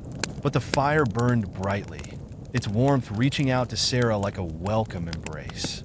She hesitated for a moment, unsure of whether she should approach, but something within her urged her to move forward. Slowly, she stepped into the clearing and knelt by the fire, feeling its warmth seep into her cold skin. The flames crackled and popped, and for a moment, Sarah felt safe. She felt at peace, as though she had found a small haven in the midst of all the chaos. But even as she allowed herself to relax, she couldn't shake the feeling that something was watching her. She turned her head quickly, but there was nothing. No movement, no sound, nothing to suggest that she was not alone. Still, the sense of being observed lingered in the back of her mind. Suddenly, a low voice broke the silence, causing Sarah to jump. "It's dangerous to wander these woods alone," the voice said, calm and almost soothing, but with an edge of warning. Sarah spun around, her eyes scanning the shadows around her. Out of the darkness emerged a figure, tall, cloaked in black, with a hood that obscured their face. The figure moved with the grace of someone who had spent years navigating the treacherous paths of the forest. "Who are you?" Sarah demanded, her hand instinctively reaching for the light inside her, ready to defend herself if necessary. The figure stopped a few paces away from her, their voice calm, but filled with an air of authority. "I am someone who has walked these woods for much longer than you have. I have seen the darkness you face, Sarah. I know what it can do." Sarah's heart skipped a beat. "How do you know my name?" The figure did not answer immediately. Instead, they tilted their heads slightly, studying her with an air of quiet amusement. "The woods know you, Sarah. They've been waiting for you to arrive. And now that you're here, you must understand the truth." Sarah stood tall, her posture unwavering despite the uncertainty that gripped her. "What truth?" The figure stepped closer to the fire, casting a long shadow over the clearing. "The truth is that the darkness you've been fighting is not just an external force. It is part of you, as much a part of you as the light you carry. To truly overcome it, you must learn to balance both. You must understand that light and dark are two sides of the same coin." Sarah's heart pounded. The figure's words were disorienting, but something about them felt strangely familiar, like a truth she had always known but had never fully understood. "What do you mean?" Sarah asked, her voice barely a whisper. The figure reached into their cloak and pulled out a small, weathered book. The cover was old, worn with age, but the symbols etched into it were the same as the ones she had seen on the trees. The same symbols that had burned with energy in the stone structure. The same symbols that had been a part of her own journey. "This is the Book of the Balance," the figure said, holding it out to her. "It contains the knowledge you need to understand the true nature of the darkness and the light. You must study it, learn from it, and discover how to wield both in harmony. Only then will you be able to confront the darkness for good." Sarah hesitated for a moment, her fingers brushing against the cover of the book. It felt warm beneath her touch, pulsing with an energy she could barely comprehend. But as she opened it, the words inside seemed to leap off the page, as though they were meant for her and her alone. The figure's voice echoed again, low and steady. "The balance is delicate, Sarah. You cannot rely on the light alone. You must embrace the darkness, learn to use it, or you will never truly be free." Sarah closed her eyes, taking a deep breath. She understood now. The mimic, the shadows, the figures, everything she had encountered had been a lesson, a trial. The darkness was not her enemy. It was a part of her. And only by understanding it, by learning to control it, could she truly overcome it. As the fire crackled, the figure in the shadows stepped back, slowly disappearing into the darkened trees. "You will find your way, Sarah. The balance is within you." The words hung in the air, and for the first time since entering the woods, Sarah felt a sense of clarity. The battle wasn't just about defeating the darkness. It was about understanding it, accepting it, and learning to live with it. With renewed determination, Sarah closed the Book of the Balance and tucked it into her cloak. The path ahead was unclear, but she was ready. The darkness would return, but she would face it with the strength she had found inside herself. The woods felt different now. Every step Sarah took seemed to echo in the silence. The whispers of the trees, almost inaudible under the weight of her newfound understanding. The Book of the Balance tucked securely in her cloak, she walked with purpose, her heart steady as she ventured deeper into the forest. The shadows that had once seemed menacing were no longer unknown. They were familiar now, parts of the whole, parts of herself. The light within her pulsed, faint but strong, like the beating of her own heart. She knew now that the mimic had been only a manifestation, a reflection of her darkest fears. But those fears weren't gone. They would always be there, lingering beneath the surface. What mattered now was her ability to control them. As she moved deeper, the forest began to change. The trees grew taller and more imposing, their trunks gnarled and twisted, their branches clawing at the sky. The air grew heavier, thick with a sense of ancient power. Sarah paused, her eyes scanning the shadows ahead, her instincts on high alert. Something was waiting for her. The ground beneath her feet trembled slightly, a faint rumble that seemed to come from deep within the earth. She froze, listening. The trees groaned in response, their leaves rustling like whispers in the wind. She felt a presence, something old, something powerful, something watching her. Before she could move, the air shifted, and a figure stepped out from the trees. This time, it was not cloaked in shadows like the figure she had encountered earlier. This one was different. The figure was tall and slender, with skin the color of polished obsidian, its features sharp and angular, glowing faintly in the dim light of the forest. Its eyes, black as night, fixed on Sarah, unblinking. "Sarah." The voice was soft, like a breeze through the trees, yet it carried an undeniable weight. It was not threatening, but there was a sense of finality to it. Sarah took a step back, but held her ground. "Who are you?" The figure tilted its head, its movements slow and deliberate. "I am the guardian of the forest. I have been waiting for you." Sarah's heart raced. The guardian, the one the figure had mentioned earlier, the one who had warned her of the balance. "You've been waiting for me?" she asked, trying to steady her breath. "Why?" The guardian did not immediately answer. It stepped closer, its presence filling the space with a palpable tension. The ground beneath Sarah's feet seemed to hum, resonating with an ancient energy. "You have come to the crossroads, Sarah. The darkness is not just in you, but in all things. and the balance between light and dark must be maintained. There is no escaping it. There is no defeating it. Sarah's grip tightened on the book of the balance, her mind racing. What do you want from me? The Guardian's expression softened, its gaze shifting to the book she held. I do not seek anything from you, Sarah. I am here to teach you, to guide you. The darkness you face is not a monster to be slain, but a force to be understood. You must learn to wield it as you wield the light. Only then will you truly be free. The words struck deep, sinking in her mind like seeds taking root. I thought I had already learned that. The mimic. The mimic was a beginning, the Guardian interrupted, its voice as calm as the wind before a storm. You are not yet ready for what lies beyond. The darkness you faced was but a reflection of yourself. But there are other forces at work here. Darker forces. Forces that seek to tip the balance, to break it. And when that happens, when the darkness overtakes the light, everything will be consumed.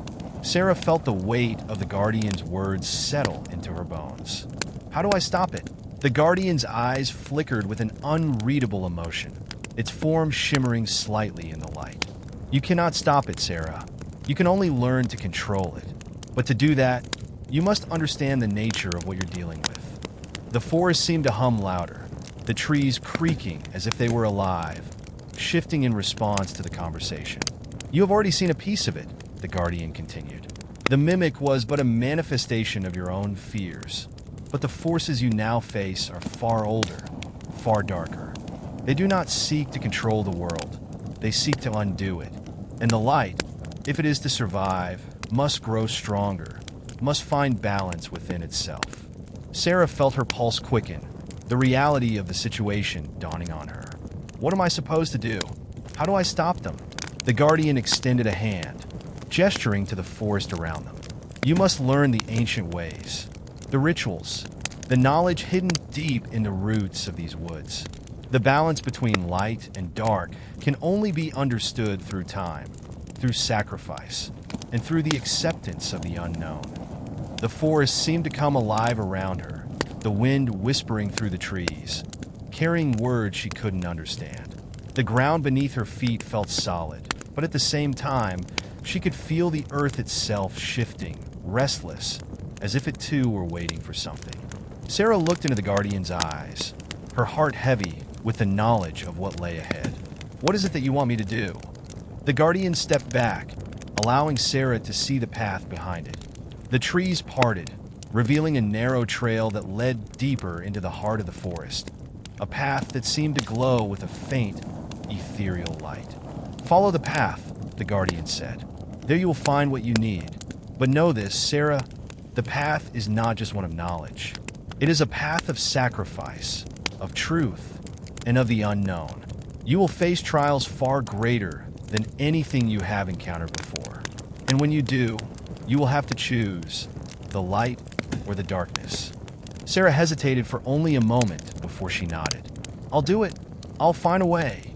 The Guardian's gaze softened, but there was no pity in its eyes, only the quiet understanding of one who had seen the weight of the world and knew that some must carry it. Then go, the Guardian said, stepping aside and allowing Sarah to pass. As Sarah stepped onto the path, she felt the weight of the world shift. The woods seemed to hum with energy, the trees bending ever so slightly toward her, as though the forest itself was watching her every step. She did not look back. The Guardian was right. This was her journey, her path, and it would not be an easy one. The path before Sarah was unlike any she had encountered in the forest before. It was narrower, almost suffocating, as though the trees themselves had closed in to form a labyrinth around her. The light from the distant campfire now seemed like a distant memory, swallowed by the oppressive darkness of the woods. The air was thicker here, dense with the scent of moss and earth, and Sarah could almost taste the weight of the ancient power that seemed to linger in every corner. She didn't look back. There was no going back now. Each step she took seemed to echo in the stillness, amplifying the sense of isolation that clung to her like a second skin. The trees were silent, too silent. The wind didn't whisper. The leaves didn't rustle. The very life around her felt frozen, waiting, watching. As she moved forward, Sarah's hand brushed against the rough bark of the trees, her fingers brushing over strange carvings etched deep into the wood. They were ancient, the symbols worn and faded by time, but still recognizable.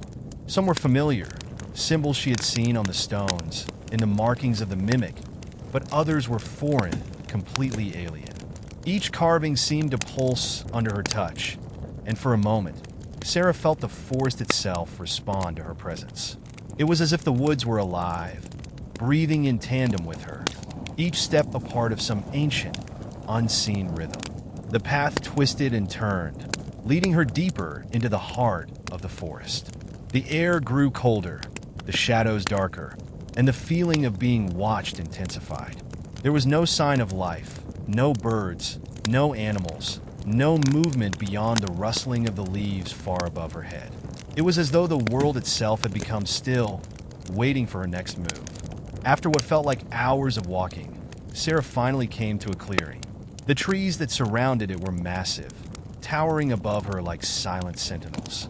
In the center of the clearing stood an altar, carved from stone and covered in ancient symbols, the surface worn and weathered by centuries of neglect. It was surrounded by twisted roots that seemed to crawl out from the earth itself, like serpents ready to strike. The altar was not alone. There, standing at the edge of the clearing, was a figure, a woman, cloaked in dark robes that seemed to absorb the light around her. Her face was obscured by a veil, but Sarah could feel her presence, could sense the power radiating from her. The woman's hands were raised, fingers extended in an ancient gesture, and Sarah could feel the very air shimmer with the power she commanded. "You have come," the woman said, her voice low and echoing, as though it came from deep within the earth. "I knew you would." Sarah's heart raced. She knew who this was, the one the Guardian had warned her about, the one who would test her, who would show her the true nature of the darkness. "Who are you?" Sarah asked, her voice steady despite the fear rising in her chest. "What do you want from me?" The woman's lips curved into a faint smile beneath the veil. "I am the keeper of the balance, the one who watches over the ancient forces that govern this world. You are here because you seek understanding. You seek the knowledge to master the darkness, to learn the truth about the balance between light and dark." Sarah stepped forward, her pulse quickening as she reached the edge of the altar. I want to understand how to stop this darkness from consuming everything." The keeper's eyes gleamed behind the veil, and for the briefest moment, Sarah felt as if the entire forest had drawn in a breath, waiting. The darkness cannot be stopped. It cannot be defeated, but it can be controlled. It can be understood, and in understanding, you will find the path to true power. The word struck Sarah like a blow, and she staggered back, her heart pounding in her chest. "What do you mean it can't be stopped?" "I have to stop it. If I don't, everything will be lost." The keeper lowered her hands, the air around her stilling. "You misunderstand," she said softly. "The darkness is not something to be destroyed, Sarah. It is a part of the world, as much as the light is. The balance between the two is delicate, and to tip that balance would be to undo everything.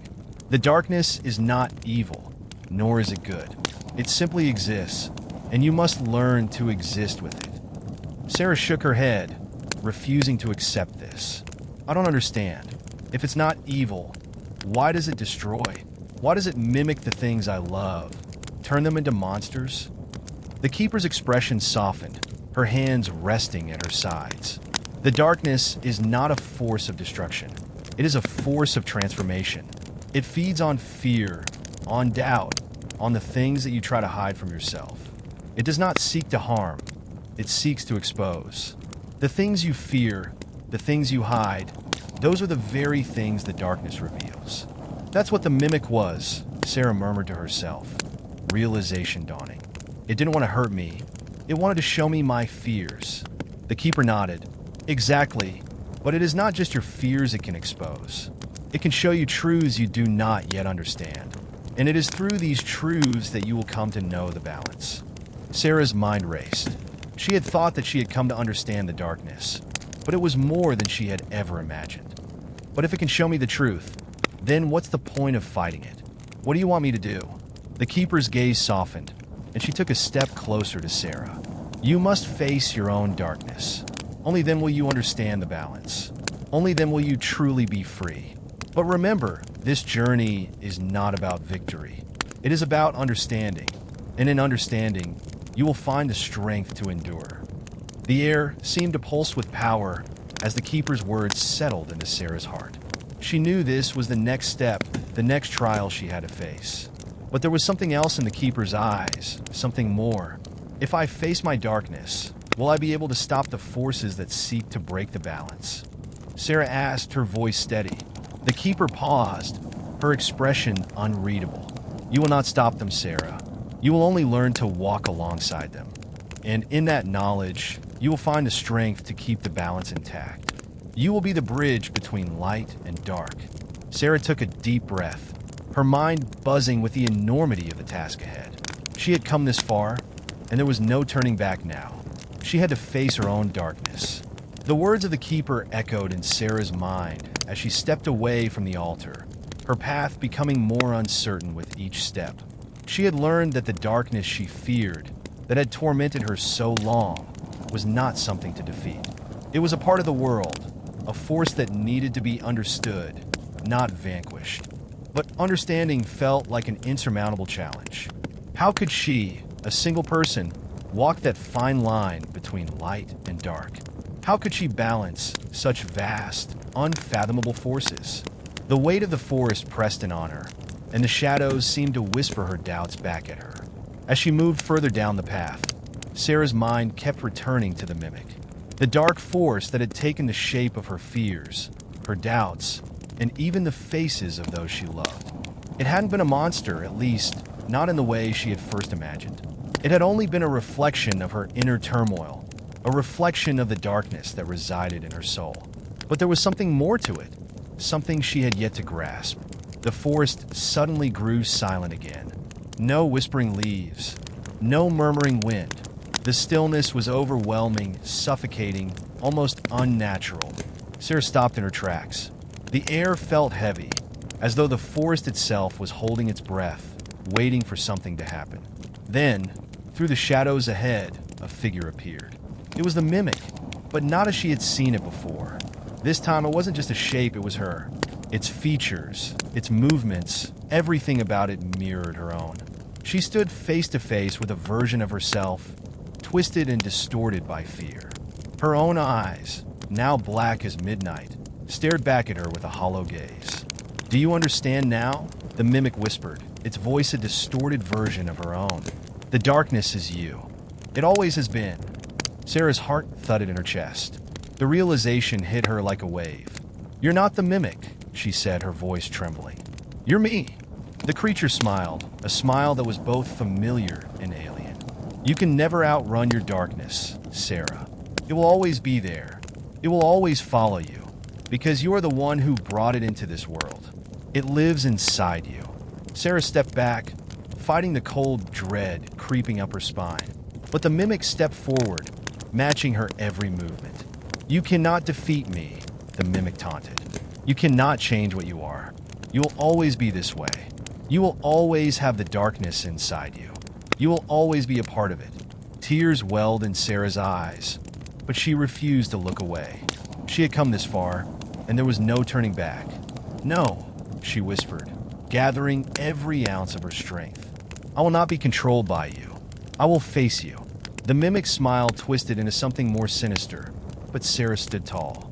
The book of the balance pulsed within her cloak, its weight reminding her of her purpose. The words of the keeper echoed in her mind, the knowledge she had gathered during her journey. This wasn't a fight for survival. This was a fight for understanding.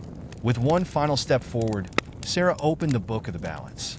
The ancient symbols on its pages glowed with a faint, golden light. As she spoke the words that resonated within her, the darkness began to tremble, the air thickening with an unseen force. The mimic faltered, its form flickering, like a reflection in a pool of disturbed water. Sarah reached out, her fingers brushing against the shadow, and in that moment, everything shifted. The mimic's twisted form melted away, leaving only Sarah standing alone in the clearing.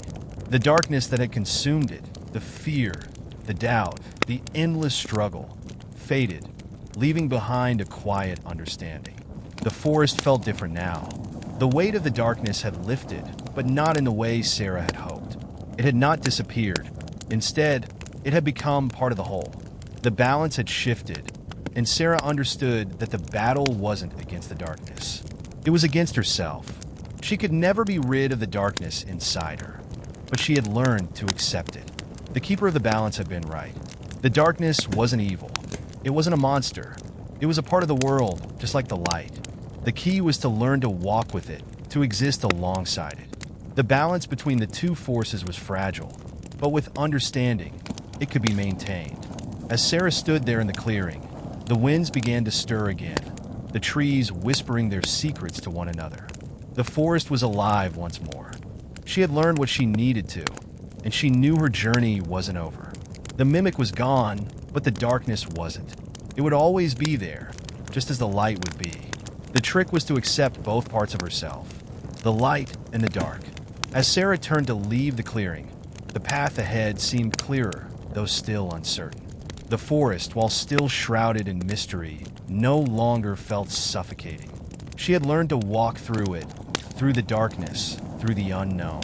She had faced her fears, her shadows, and had come out the other side stronger for it. But there would be more to come. She knew that, and she was ready. The journey back was quiet. Sarah could feel the change within herself, a shift that was subtle but profound. She had confronted her inner darkness and walked away with the knowledge that it was part of her, an inescapable truth that she could either fight or learn to live with. The first rays of dawn broke through the trees as she reached the edge of the forest. The sun was rising, casting a warm, golden light over the landscape. It was a symbol of hope, of new beginnings. The balance was fragile, but Sarah understood that it was also resilient. As she stepped out of the woods, Sarah took a deep breath, feeling the air fill her lungs. She wasn't the same person who had entered those woods weeks ago. She had been tested, broken, and rebuilt. But the greatest lesson of all was that the darkness was not her enemy. It was part of her story, just as the light was. And with that understanding, Sarah knew that the world was not something to fear. It was something to embrace. The light, the dark, and everything in between. She turned toward the horizon, knowing the balance would always be with her. The journey was far from over,